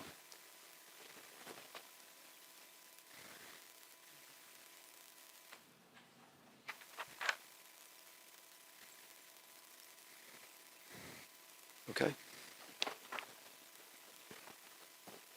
So the subject of the certificate of occupancy has come up. We are still doing a fire watch at Lincoln School, but we are near completing replacing the entire fire alarm system. Today we had to do a fire watch at Parker yesterday, perhaps for one more day as something happened with the alarm system, but that has now been fixed. Our certificate of occupancies are in place at this point. We are in compliance. We have a new inspection that we will have to be submitting in a short period of time. And I would say that we have made major progress through this past year in replacing virtually all of the emergency exit lights in the buildings. We have improved the electrical systems in all the buildings. We have made every building safer, whether it be by repairing playgrounds, repairing fire escapes. We've done a lot within the current budget, and we still expect to spend less than the current budget by the end of this year. So we are pleased with where we are, and we're looking forward to a brighter future. How bright. Thank you. Very bright. Thank you, Mr. Silva. Is that it for the superintendent's report? That ends the superintendent report. Thank you. Questions and concerns on the superintendent? How long usually is the superintendent's report going to be? Your portion of this meeting, how long is it going to usually be? Do I have a time limit? Yes. I think public comment took more time than usually, yeah. So we have time limits. Public comment has time. We have time limits for the superintendent's part also. She had a robust report tonight. Yes. Okay. So we'll go on to committee reports. I have someone in the audience that's been ready to do a committee report. So if you don't mind, can I just do mine first? Oh, yeah. Oh, yours left.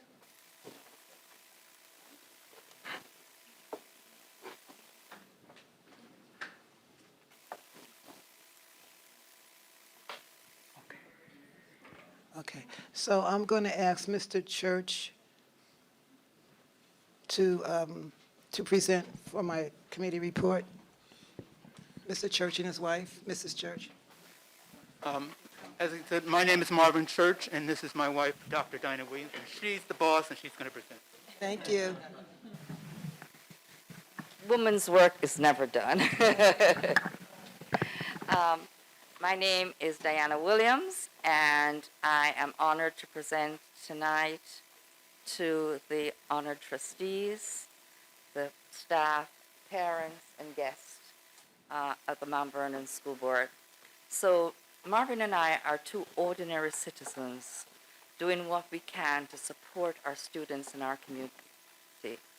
And we are either the founders or the originators of those three organizations that you see on the slide, and I'm going to take each in turn. Next slide, please. The Environmental Leaders of Color is a not-for-profit we formed just 3 weeks before the pandemic. And it is an organization whose mission is to advocate and educate socially and economically vulnerable communities about climate change and related opportunities. One of our most successful programs is our Student Summer Energy and Environmental Program for teens, where we teach students in Mount Vernon and from other cities in Westchester about climate change-related jobs, and what their roles can be in the solution for climate change. Last year, our second year, we graduated 100 teens from our summer program. Later this year, we're going to start an initiative in Mount Vernon for Mount Vernon students as an after-school and Saturday program to teach students about technology and the environment. Essentially, it's a computer program that students will learn, and then they will learn how to build robots. And we figure if we get them early enough and we give them a lot of time, by the time they're ready to graduate from high school and enter college, they could become proficient in computer sciences. Next slide, please. So this is our graduation from last year, ELOC's graduation. You may recognize some of the faces because some of those students are Mount Vernon students. They are from YCOP and the Mount Vernon Youth Bureau. We had a wonderful 6 weeks. They had to present a science exhibit on graduation day, and then we took them to lunch at X2O afterwards. And I will tell you that I was very impressed with the students. We had people come to the science fair at the Yonkers Riverfront Library, and one of the attendees was the department chair from the Westchester County Community College, who was the head of the math and science department. And he challenged every student to see if they understood the scientific principle behind their experiments, and they all did. So I was very proud of them, and we're planning to do something similar this year. Next slide, please. Another organization this is not an organization, actually a program that Marvin and I are involved with is Adopt Clean Energy. And this program is a program that started by New York State to make sure that New Yorkers move from fossil fuel for heating and cooling and move to cheaper and cleaner energy. This is a huge initiative. It's going to bring billions of dollars in the New York economy. Adopt Clean Energy is the Mount Vernon and New Rochelle program, and we help without any cost to property owners in Mount Vernon. We help Mount Vernon residents and building owners teach them about clean energy alternatives that's cheaper and cleaner, and we also help them identify the technical assistance they will need, contractors, and actually identify financing. One of the part of this initiative is that we get money to train residents in Mount Vernon and New Rochelle to become heat pump contractors. And a student can leave Mount Vernon High School, get trained, and there's a potential to make as much as $100,000 a year. We know that not every student who leaves high school goes to college, and this would be a wonderful opportunity for graduates of Mount Vernon High School or even 12th graders to participate. And we would like to welcome the school to work with us to see if we can do training for some of these students. Next slide, please. So this is what heat pumps look like. And they are the newest thing in energy. At some point in New York State, you will not be able to get oil and gas. That could happen in the next 20, 30 years. So this is something that everyone will have. There's going to be a need for people who can install these systems, maintain these systems, and for the younger generation, they absolutely need to learn about them. Next slide, please.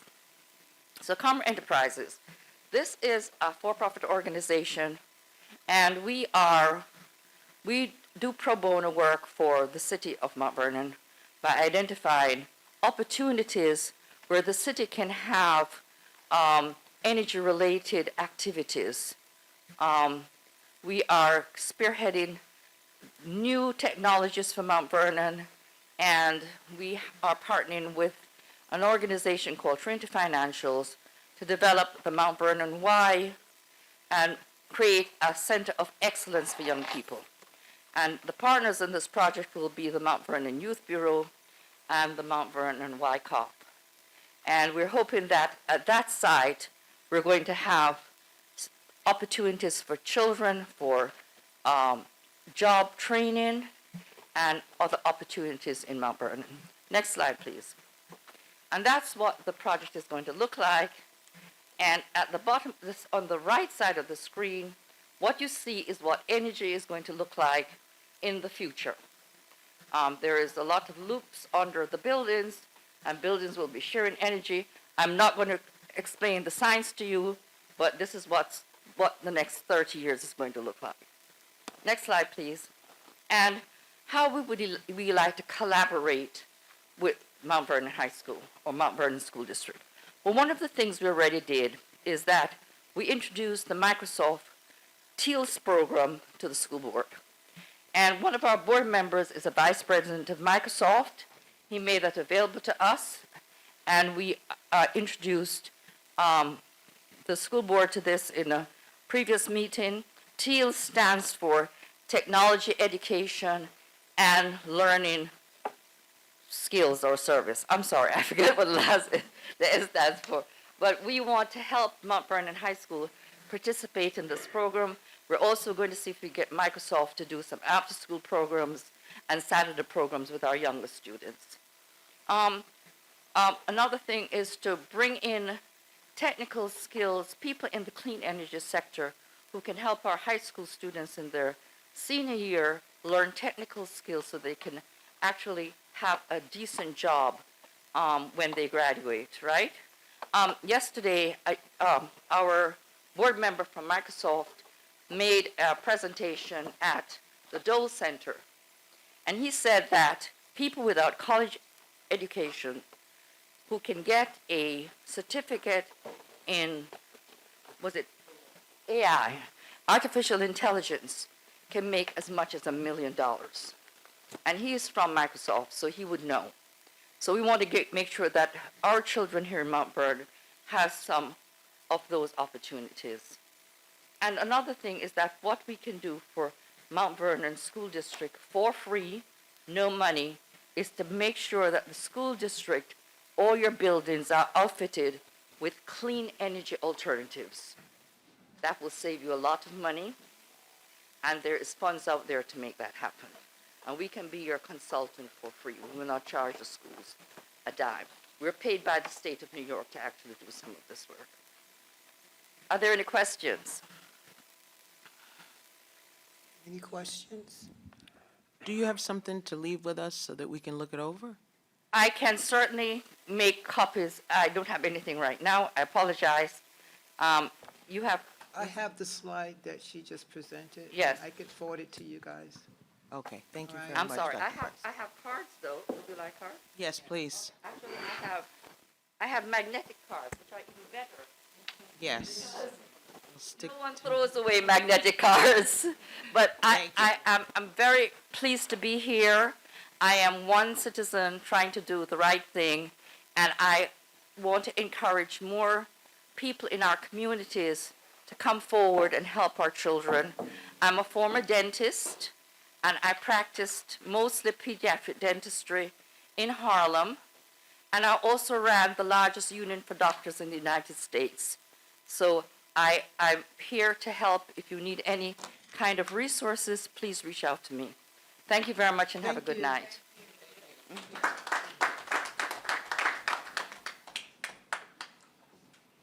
Thank you. I'm sorry, did you have any more questions? No, but No. I'm going to send them the pitch here. Okay, thank you And so we can reach out. Thank you. Mr. Church, do you have an excess of cards? Do you want the back? We can pass them around. Okay. All right, no problem. Thank you. Okay. Community reports. Orville? Helene and Gloria, you have committee reports for special ed? The voting, maybe?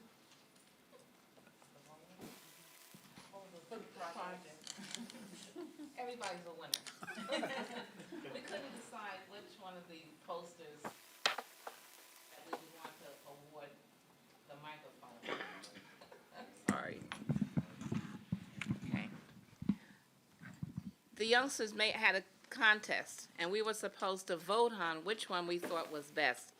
After reviewing them, there was no way that we really could select any one. Each poster had a message that was unique and reflective of that particular youngster. So I had a very difficult time with them, so I thought they were all winners. So I think we're gonna go with all winners? Yeah. Okay, all right. That's about it. And just a reminder that, is it June 9th? June 9th. June 9th is going to be the signing of the charter for the receptive committee. So hopefully people will come out for that, okay? And also, we're going to have what did she call it? A sneaker ball for the life skills students at Mount Vernon High School. So that's coming in May. I don't have a date yet, but stay tuned, okay? Lorna, do you have anything? Yes. Okay. So I want to give an update on our budget committee. The budget committee met for the final time probably about 2 weeks ago. In all, the committee met on an average of 2 weeks for the last 6 months. I want to really thank the members of the committee. You guys have done a hard and great job. Trustee Gale, Trustee Kelly. We also had community members. We had 3 members from the community. We had Lenny Server, we had Derek Clay, and we had Tom Keller. But most of all, I really want to thank Mr. Silver. He put up with us for the last 6 months. We all came at him at once, sometimes, and he never lost his cool. So, Mr. Silver, I say thank you for putting up with us to get this budget balance.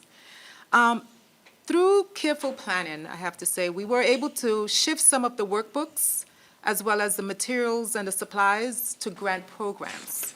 While it allowed us to basically focus on the needs for the school district, right? Which include contractual obligations and needs of the children.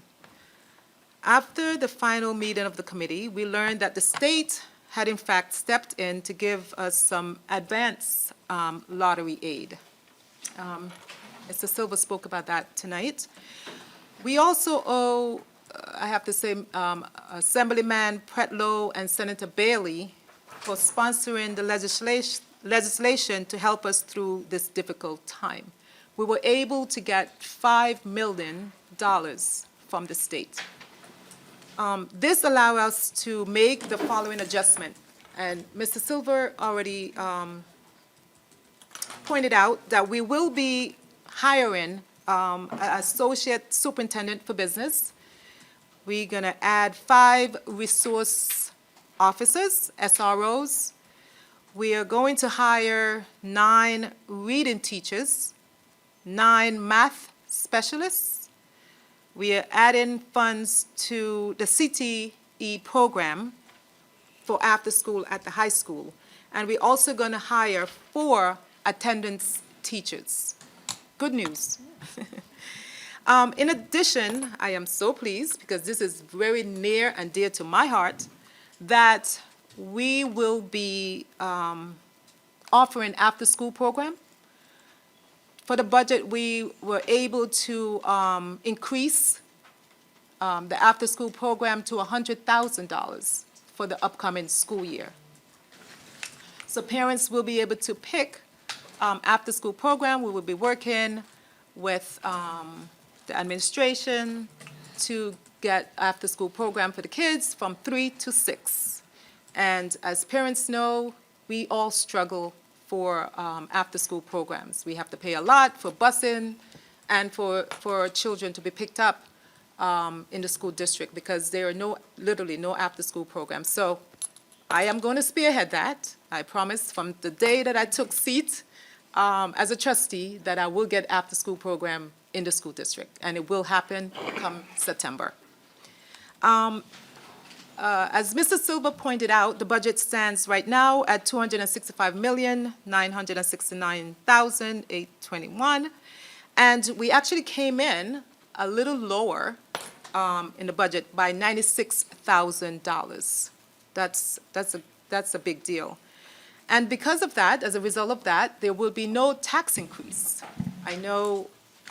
I mean, as taxpayers, as residents who pay taxes, we don't want tax increase. We know the school district has not increased taxes for over some years. In the future, we will, but right now, we have revenue, so no need to increase taxes. We will work with the budget that we have. And as everyone heard, we came in below, shorter from last year's budget. We came in $96,000 less. The trustees, you will get tonight to approve the budget with the modification that Mr. Silva spoke about. For the acting superintendent, Dr. Smith, we thank you for your support. You came in and jumped right into the budget when we were telling you what we want. We were adamant of what we want. No cuts, no cuts, no cuts. We were like, we're not cutting no program for the kids. We are not cutting staff. We just have to work with what we have, and we have to balance our books. So thank you so much. Again, I want to thank the trustees who worked on the committee, and of course our president. You came in ever so often, and you want to know what's going on. Thank you so much for your support and helping us balance this budget. You know, there's a lot left in the future for the schools, but long-term solutions we will find, right, for the problems that we face today, as we heard about the security. So that is going to be worked on. And the Budget Committee, we will be meeting probably in another week or two to finish up on long-term needs of the school district. So again, Mr. Silver, I thank you so much for your support and all your hard work. We couldn't have done this without you. And to the committee members, thank you so much. And that ends my report. Thank you. Trustee Lindsay, any report from you?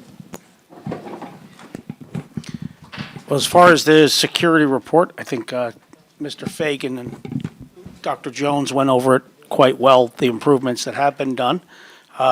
It's unfortunate that incidents like what happened on April 11th point out our many vulnerabilities, but I do know from our meetings, Dr. Jones, Mr. Fagan, the rest of the security team have been diligently been working pretty much since last June, which is when we really started to retool security, or I don't like using the word reinventing in security, but we really started to retool security and bring things together. They've explained all the improvements we've made. It's difficult to do an entire district all at once, so they are doing it sequentially, school by school. Every now and then when something happens, a school tends to get moved to the forefront of our minds and get things done. Again, I think we have come a long way in a short time. I think we have a very long way to go because we still have a lot of issues, a lot of vulnerabilities, and I just really just want to thank Doc Jones and Mr. Fagan because they've really kept this together, kept it going, and I know basically anything that happens, Mr. Fagan is texting me, emailing me, calling me just to keep me apprised of what goes on. So I appreciate everything that's done. And you also had a meeting with Tyree Woodson. Excuse me. And recently we found out we've had numerous meetings with the city where we discussed SROs, which didn't seem to be something that they were able to assist us with. We did recently have a meeting with the county legislator, and we, at this time, appear to be able to hopefully acquire 5 or more, 6, 5? 5. We asked for 6, correct? I know, but I'll be happy with 5. 5 SROs for the district. Hopefully, we'll have them by September. We shall see what happens. Thank you. Trustee Red, anything from you? Okay. Trustee Kelly?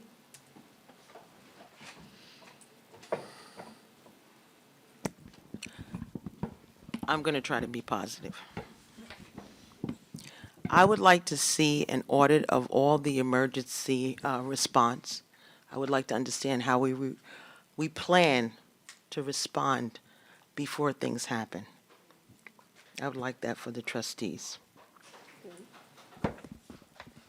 We have a report from facilities that there were a number of incidences that were resolved in-house. There was a gas leak at a school, and our staff, our maintenance people, resolved the issue with Mr. Ragusa.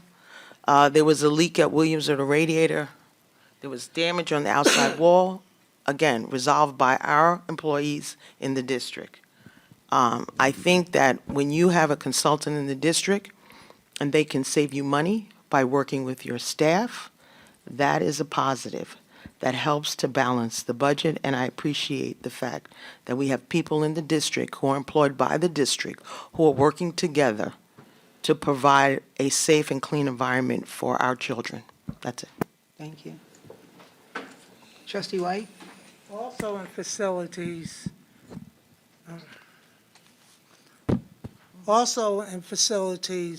we, the shaft for the elevator has been opened. It's wide enough. They're working on it. Williams? At Williams School. And they will, they'll be finished soon because they're bringing in all the materials. Also, they had a gas leak, which our workers found the gas leak, and under Mr., I call him Mike Ragusa, they were able to fix it and put new plumbing in. So our school, we say with Mike Ragusa, we are saving a lot of money on facilities. I also had a meeting with about 15 teachers, and I won't get into the details, but I got a lot of reports of what they feel that's bothering them. And I had a meeting with Jamal Doggett and, Jamal Doggett and you on what the teachers said. Oh, So I got the teacher's report. Also, I had a meeting, an education meeting, the needs for a reading specialist, thank you. And we talked about our needs, we talked about what is needed, and I am so happy to see that I think we said we were about 7 short, 7 to 8, and we're going to get 9 new reading teachers, which is a blessing, because our kids need to be in smaller groups than what they are now. So it's going to be a great year next year. We're going to see a lot of new improvements. We're going to have our math teachers, math specialists working with us, our reading specialists working with us. So all in all, we're going to have a good year.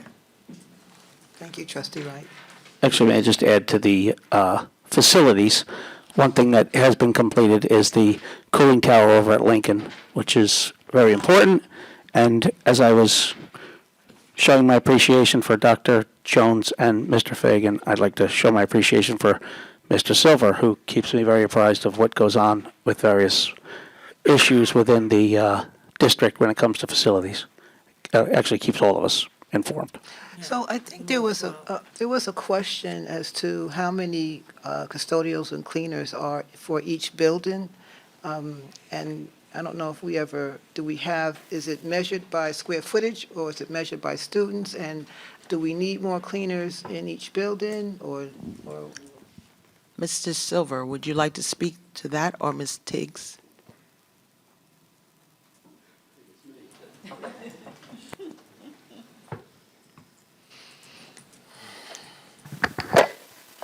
Good evening again.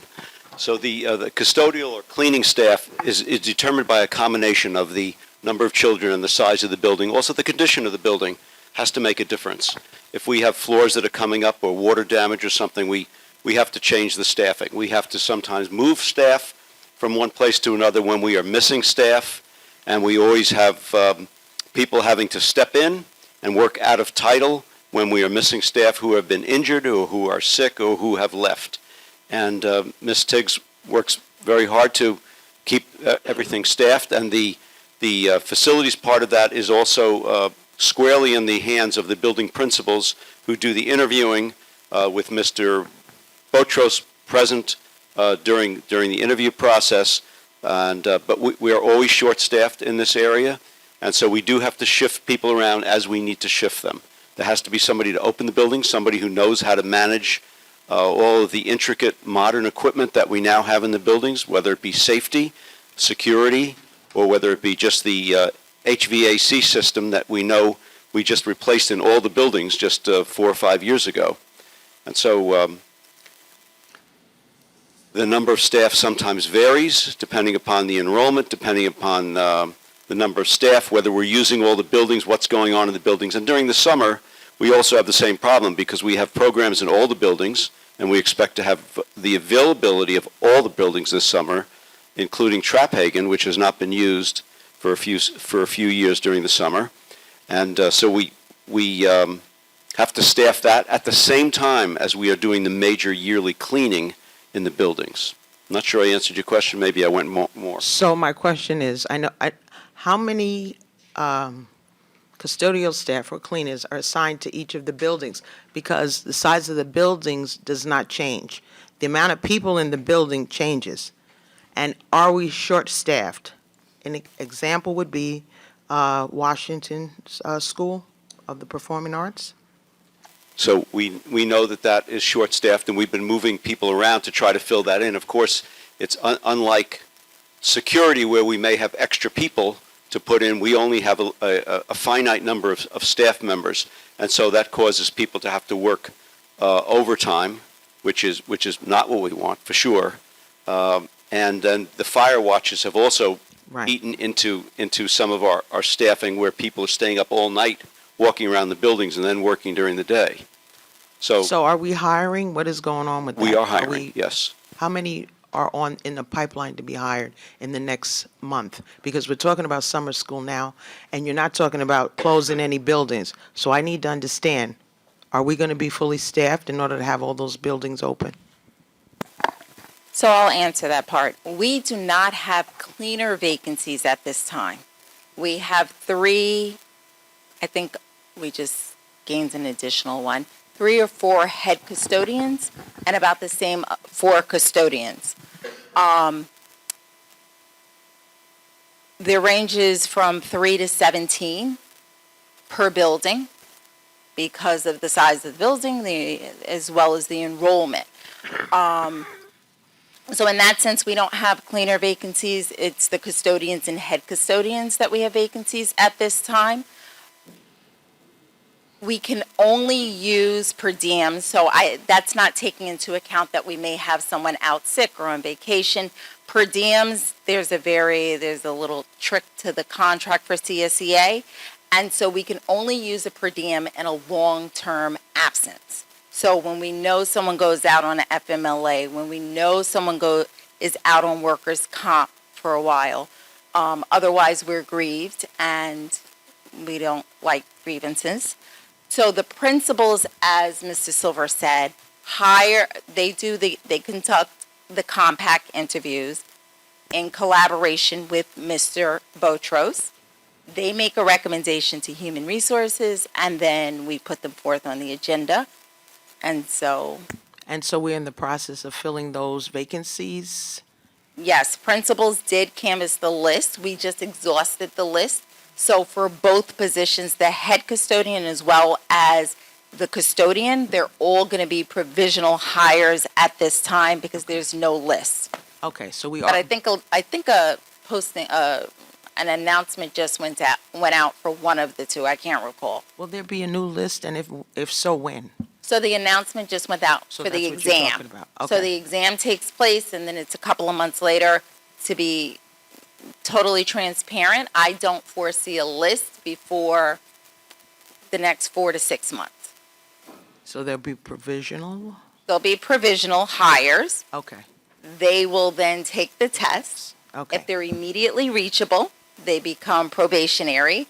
And if they're not, then they can return to their last position and the principals hire from the list. Should there not be enough, they can have a second appointment as a provisional. Okay. I appreciate both of you. Thank you. You're welcome. Thank you, Mr. Silver. Is that it for your committee report? Yes. Okay. So I just wanted to remind everybody that Friday is Shark Tank, and I asked all the trustees to be on the tank. So it's going to be at Mount Vernon High School, 1 o'clock. Be there. Okay?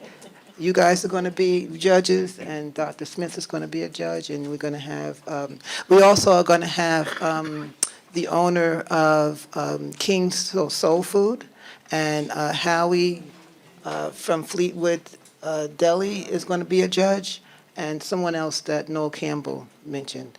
Okay? So I'll see you on Friday at 1. I also want to let you guys, remember we went to the BOCES event last week, and they were so excited that we came because no one from Mount Vernon usually goes. So they were excited that we came there. And one of our ex-board members says hello. Yeah. You know who it is? Yeah. And I think that's it. May I ask a question? This is Ms. Tiggs. I know we had talked about another career day here for.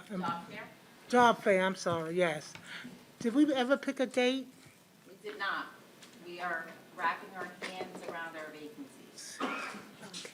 As we're developing the budget to see what vacancies we'll have. Otherwise, we would host one.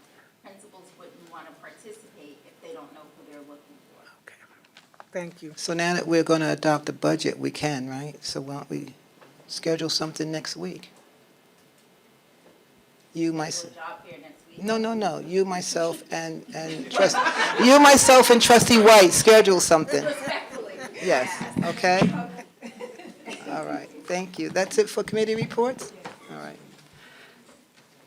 So we have old business. I think that's enough, right? Okay. So we'll go right on.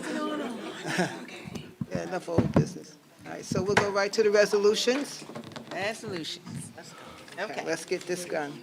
Can I have a motion for 5.1, Human Resources, ADA certified? Second.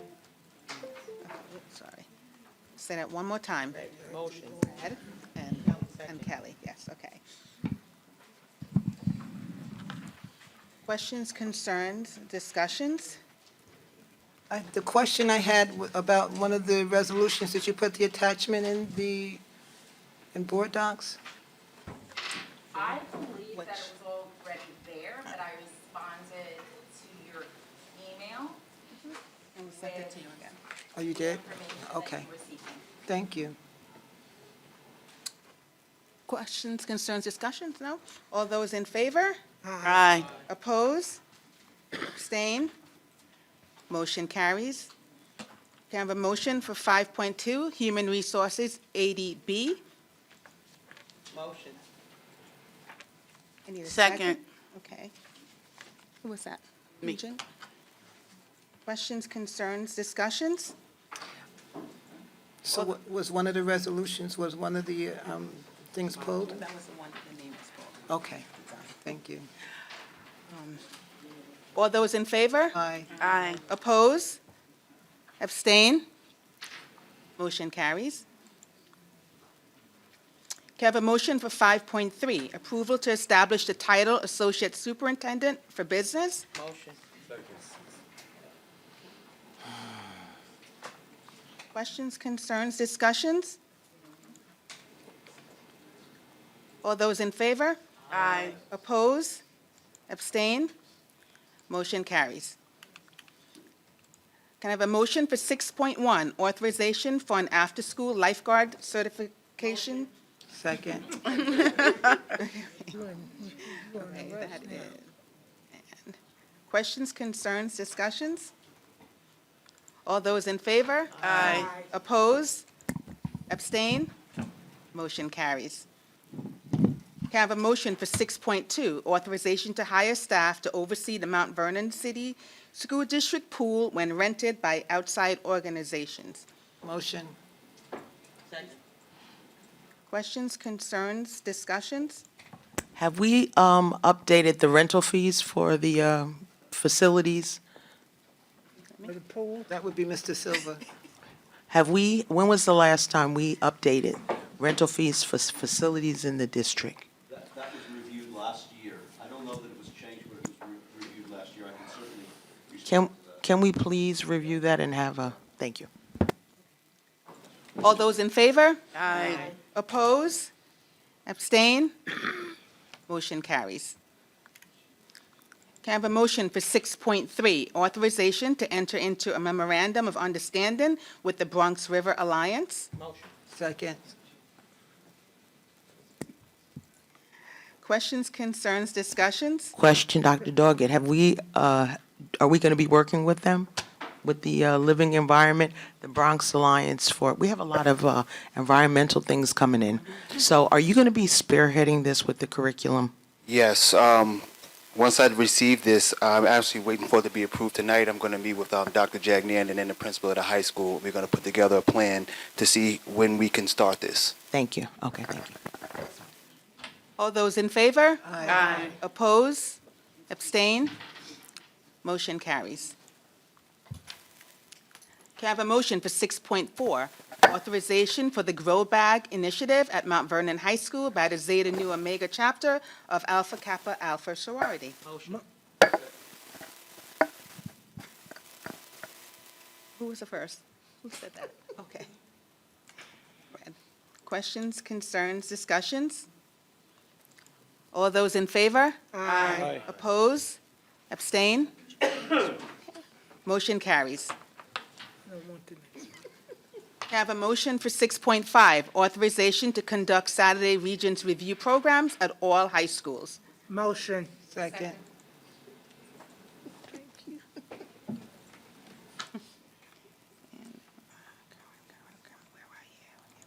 Questions, concerns, discussions?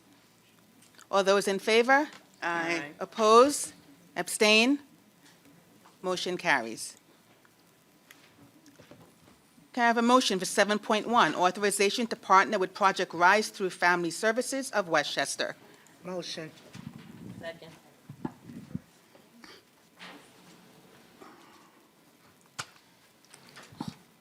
I have a question. Questions, concerns, discussions? So, who put this resolution through? Is this yours, Mr. Dr. Doc? I was asking because I'm asked, what are the credentials for the two social workers for the mental health-based programs at Williams and Graham? Are they licensed clinical social workers or licensed master social workers? And are they required to have a New York State school license certification? They are required? They're certified, they're licensed clinical social workers or licensed master social workers? Clinical? So did we get any type of certification with that application? Not yet. But we will get that. I have a memorandum of agreement, but not specific individuals until this is approved. Okay, so we will. May I ask a question while you're looking into different things pertaining to this? Not if, I was just wondering, is it says the FSW will pursue an Article 31 license to sustain the program long-term. Does that mean they are currently licensed to do this, or do they have a temporary in order to initiate the program? Because it appears that they do require that license in order. It says clinicians. Clinicians. That's what it says. Am I correct? And That it says clinicians? Are we talking about the social workers? So then that's the agreement, right? They're not hired, but there they are on the tab here. They will be provided to the school district through Project Project Rise. A grant through Project Rise. Right, but that, we have some supporting evidence here. Is this the preliminary? Okay, thank you. All those in favor? Aye. Oppose? Abstain? Motion carries. Can I have a motion for 7.2, authorization for the Youth Leadership Institute to collaborate with Childhood Hunger Initiative Power Pack at Lincoln School by the Zeta Nu Omega chapter of Alpha Kappa Alpha sorority? Motion. Second. Questions, concerns, discussions? All those in favor? Aye. Oppose? Abstain? Okay. Motion carries. Can I have a motion for 8.1, approval of Student Services Pupil Personnel Service Memorandum Number 17, dated April 18, 2023? Motion. Second. Okay. Questions, concerns, discussions? Quick question, Dr. Smith. You approve these, you oversee, you've reviewed these already, right? Yes, but this. Tell me. Dr. Gabaton. Yes, ma'am. You've reviewed these already? Yes, I did.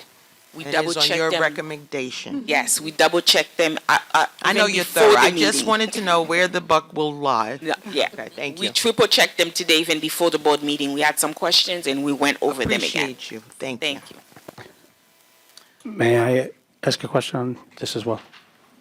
But under Section 2, with the agreement with TutorMe LA, just, I know it's an outside consulting firm, and in reading it, they do hire certified teachers to do it. Do they hire ours? Do they bring in their own? And I guess in the future, not with this one, is there a reason we would hire outside when we have teachers who we could probably make tutors?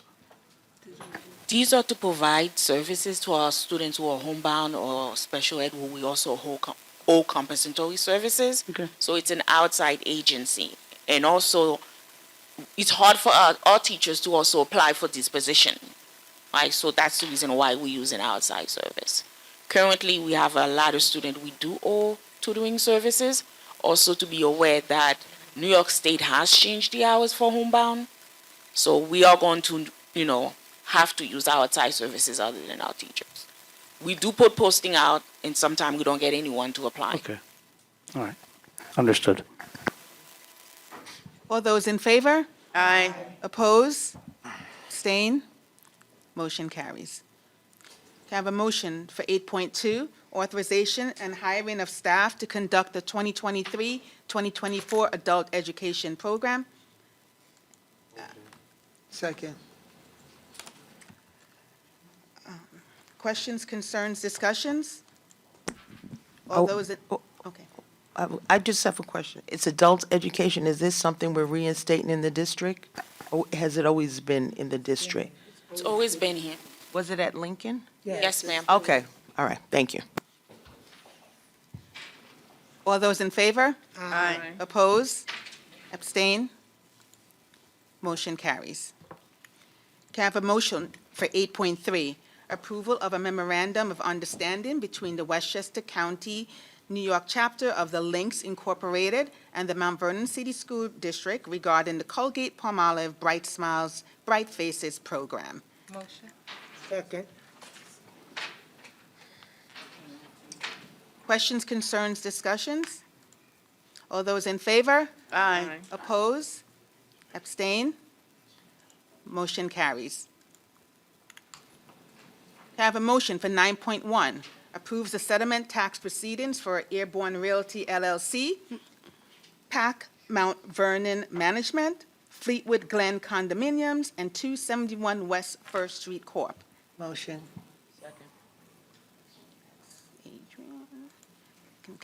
Questions, concerns, discussions? All those in favor? Aye. Oppose? Abstain? Motion carries.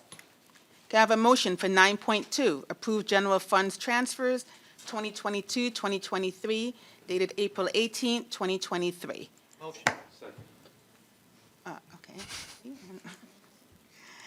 Questions, concerns, discussions? All those in favor? Aye. Oppose? Abstain? Motion carries. Can I have a motion for 9.3? Motion. Wait, sorry. 9.3. Yeah. Can I have a motion for 9.3, acceptance of federal and state summer food service program funding and adoption, and adopt a budget for the 2023 summer food program, food service program? Motion. I need a second. Second.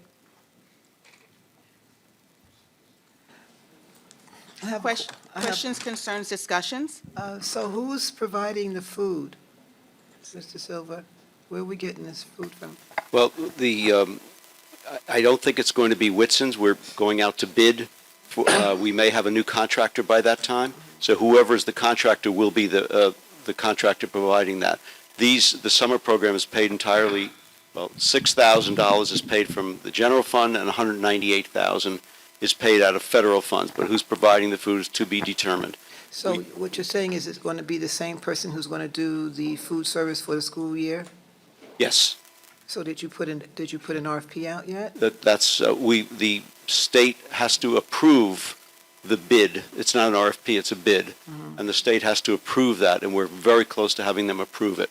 It's a very specific document that includes the summer and the school year, as well as multiple years that it can be used for. But the time is up on the old bid. It has to be redone, and they have given us several years because of the COVID, they've extended the period of time before we had to bid again, but that time is up now.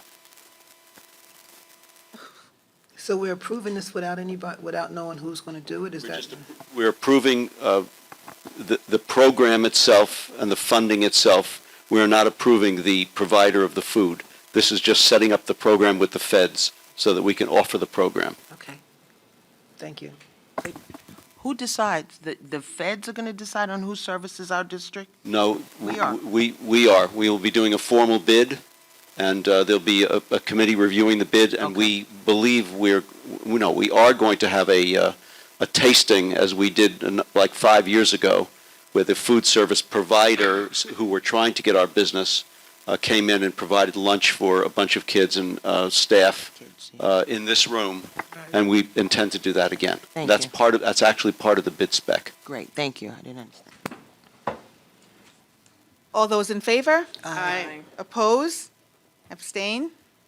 Okay, motion carries. Can I have a motion for 9.4? Approve tri-turf for athletic fields maintenance at a cost of $180,000 for the period of April 1st, 2023 through March 31st, 2024. Motion. I need a second. Okay. Question. Questions, concerns, discussions? Mr. Silva, why is the cost not so much to maintain those fields?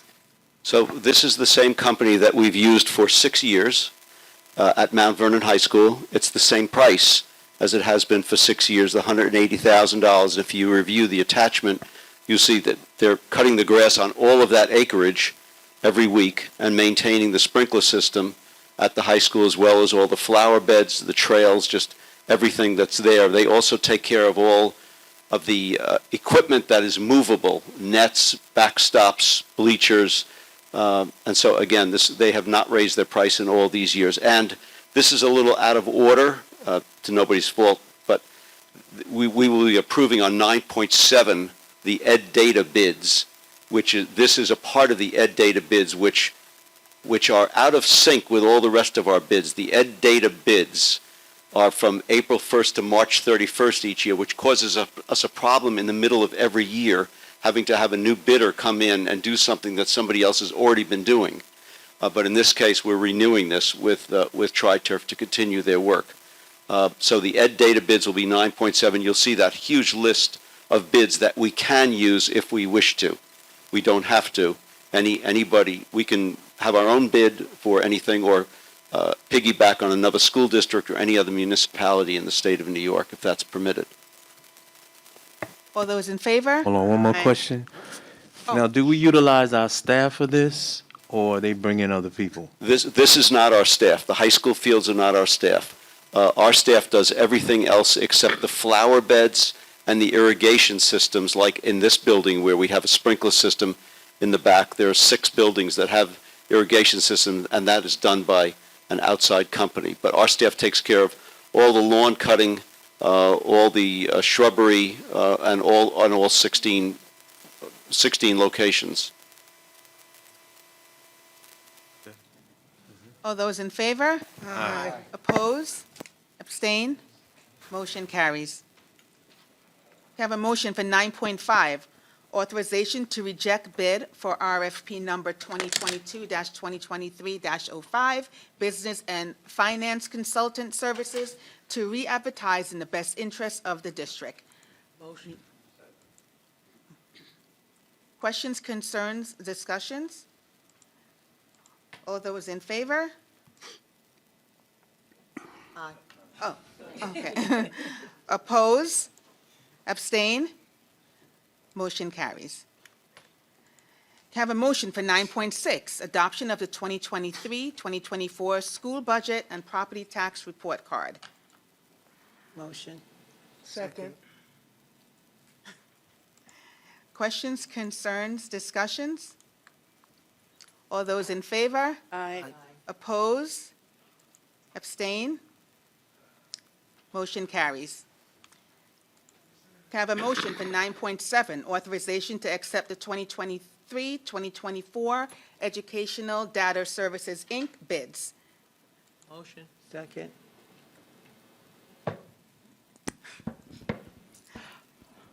Questions, concerns, discussions? Yes, when did the bids go out? Those are the bids that he was just talking about that were with Ed Data, I believe. Is that what you were just saying? Right. This is an arm. No, it's a private company that does bidding on behalf of school districts and other municipalities throughout the state. Okay. BOCES also does similar things, but more on the area of materials and supplies and janitorial supplies. But this is for harder services, Okay, like fencing, fire escapes, playgrounds, that type of stuff. understood now. Thank you very much for the clarity. May I just ask when it comes to bidding? I know we've had a discussion before, and I know these are bids that we can take because they're part of the cooperative. Do we put out to bid, or we just automatically take these? Some we do ourselves. Okay.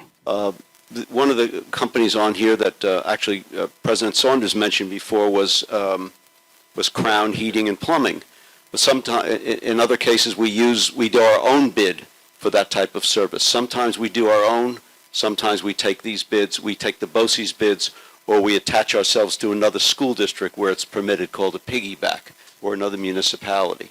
So we use one contractor that's off of the Bayshore School District bids. Their bid says piggyback, and we can use their bid. So we can do our own, which is more costly and more difficult to do, or attach ourselves to somebody else's. If it's RFPs, we do that ourselves. And how, when it comes to this cooperative like this, how do, because I get a lot of conversations with local businesses, how do local business, local trades, companies get affiliated with EdData in order, and how would a local business end up on the list we end up getting? So we are more than happy to provide guidance. I'll come back on talk about the guidance in a minute. But we are happy to provide that guidance to anybody to be in touch with EdData Services. It's something, they answer their phone. Okay. They have a whole website. It's easy to sign up, but it's not necessarily easy to manage what needs to be done. They have to be able to be bonded, and they have to be able to get insurance to be able to be on this, or to bid with us, or with any other municipality in the state. They can't just offer to do the work. We have had workshops here over the years to provide training in OSHA work, and in how to prepare bids. We did that before and during the bond that we had in 2016 and 2017. We had no bidders. We had several workshops, tried to inform people of what they needed to do to be a part of it, and nobody was. No, listen, I deal with a lot of different businesses. I understand there's some that are fly-by-night, and there's real businesses. I mean, my question was of the businesses, say that I would know, that I would say, oh, totally qualified to do this work. Is it difficult for them to get on this list, or do they have to, if they wanted to end up on the list for Mount Vernon here like this, do they have to win a bid somewhere else in order to, because we acquire the list? So these bids are good throughout the state, so they could be anywhere. But I'm more than happy to provide guides to somebody to get in touch. Thank you. All those in favor? Aye. Opposed? Abstain? Motion carries. Can I have a motion for 9.8, accept a donation of a 55-inch Insignia 4K Fire TV valued at $400 for Cecile H. Parker School? Motion. Second. Concerns, discussions? All those in favor? Aye. Oppose? Abstain? Motion carries. I have a motion for 9.9, authorization to accept a donation of desks from Montefiore School of Nursing. Motion. Second. Questions, concerns, discussions? All those in favor? Aye. Oppose? Abstain? Motion carries. You walk the top, I walk the bottom. I have a motion for 9.10, authorization to accept a donation of water bottle tumblers. Motion. Second. Questions, concerns, discussions? All those in favor? Aye. Oppose? Abstain? Motion carries. Can I have a motion for 9.11, accept a donation for $550 from the Mount Vernon Federation of Teachers for the Mount Vernon City School District homeless? Motion. Motion. Second. Okay, yeah. I thought somebody said it first. Questions, concerns, discussions? All those in favor? Aye. Oppose? Abstain? Motion carries. Can I have a motion for 10.1, approve the 2023-2024 Southern Westchester BOCED administrative budget. Motion. Questions, concerns, discussions? All those in favor? Aye. Oppose? Abstain? Okay, motion carries. Can I have a motion for 10.2, election of trustees to Southern Westchester Board of Cooperative Educational Services? Motion. Second. One moment. Who was first? Not me. Okay, and second was, questions, concerns, discussions? All those in favor? Aye. Oppose? Abstain? Okay, motion carries. Can I have a motion for 10.3, authorization to retire policy 6120 and 7242? Motion. Who was second? Second. Oh, okay. Questions, concerns, discussions? All those in favor? Aye. Oppose? Abstain? Motion carries. We have a motion for 10.4, authorization to revise policies 3210, 3150, 5670, and 5410. Motion.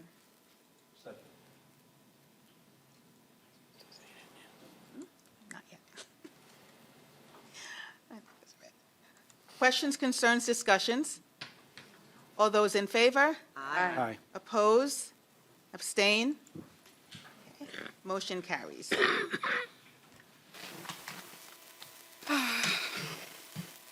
Okay. Can I have a motion for 10.5, first reading, policy 0100, non-discrimination and equal opportunity, 0100-R, non-discrimination and equal opportunity regulation, and 5800, payroll procedures? Motion. Who's that? Adesobi? That was Eileen. Oh, yeah. And Red. Questions, concerns, discussions?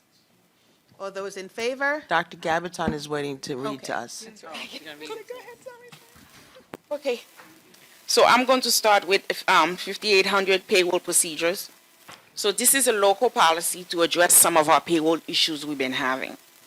So one of the main part that this policy does, it requires the superintendent will initiate a yearly test to verify the accuracy and appropriateness of district payroll. This test shall be conducted by October 30th by Assistant Superintendent of Business. The test shall confirm that individuals listed on the payroll are currently employed by the district and that titles, hours worked, wages and benefit listed are correct and confirmed to the applicable contract.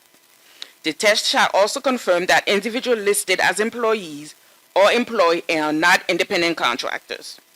The procedure for determining employment status is outlined in Policy 9500, Compensation and Benefit. The superintendent will evaluate the result of the test and determine if its improvement is needed to be made.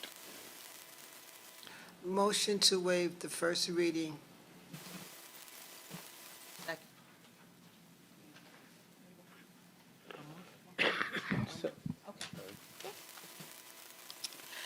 The next policy, Policy 011, this is a non-discrimination and equal opportunities policy. The policy that was retired, Equal Opportunity from 2006, has been replaced by NISBA with one that includes non-discrimination of both student and staff. This includes rules from the Crown Act that prevent discrimination against hairstyle and protective hairstyle. It also includes specific instruction who is the grievance person, as well as who to notify if there is any case of discrimination or unequal opportunity. Accompanying that policy is Policy 0001R, which is a regulation that defines the complaints, that defines what it means to be allegation of discrimination, the stage of compliance, as well as the role of the superintendent, HR, and the board. Motion to waive the first reading. Second reading. That was the second one.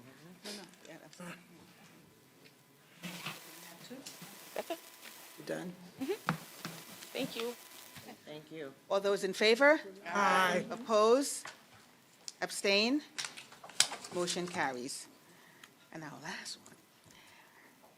Can I have a motion for 10.6, authorization to waive the second reading for policy 0100, non-discrimination and equal opportunity, 0100-R, non-discrimination and equal opportunity regulation, and 500 payroll procedures, and immediately adopt. Motion. Okay.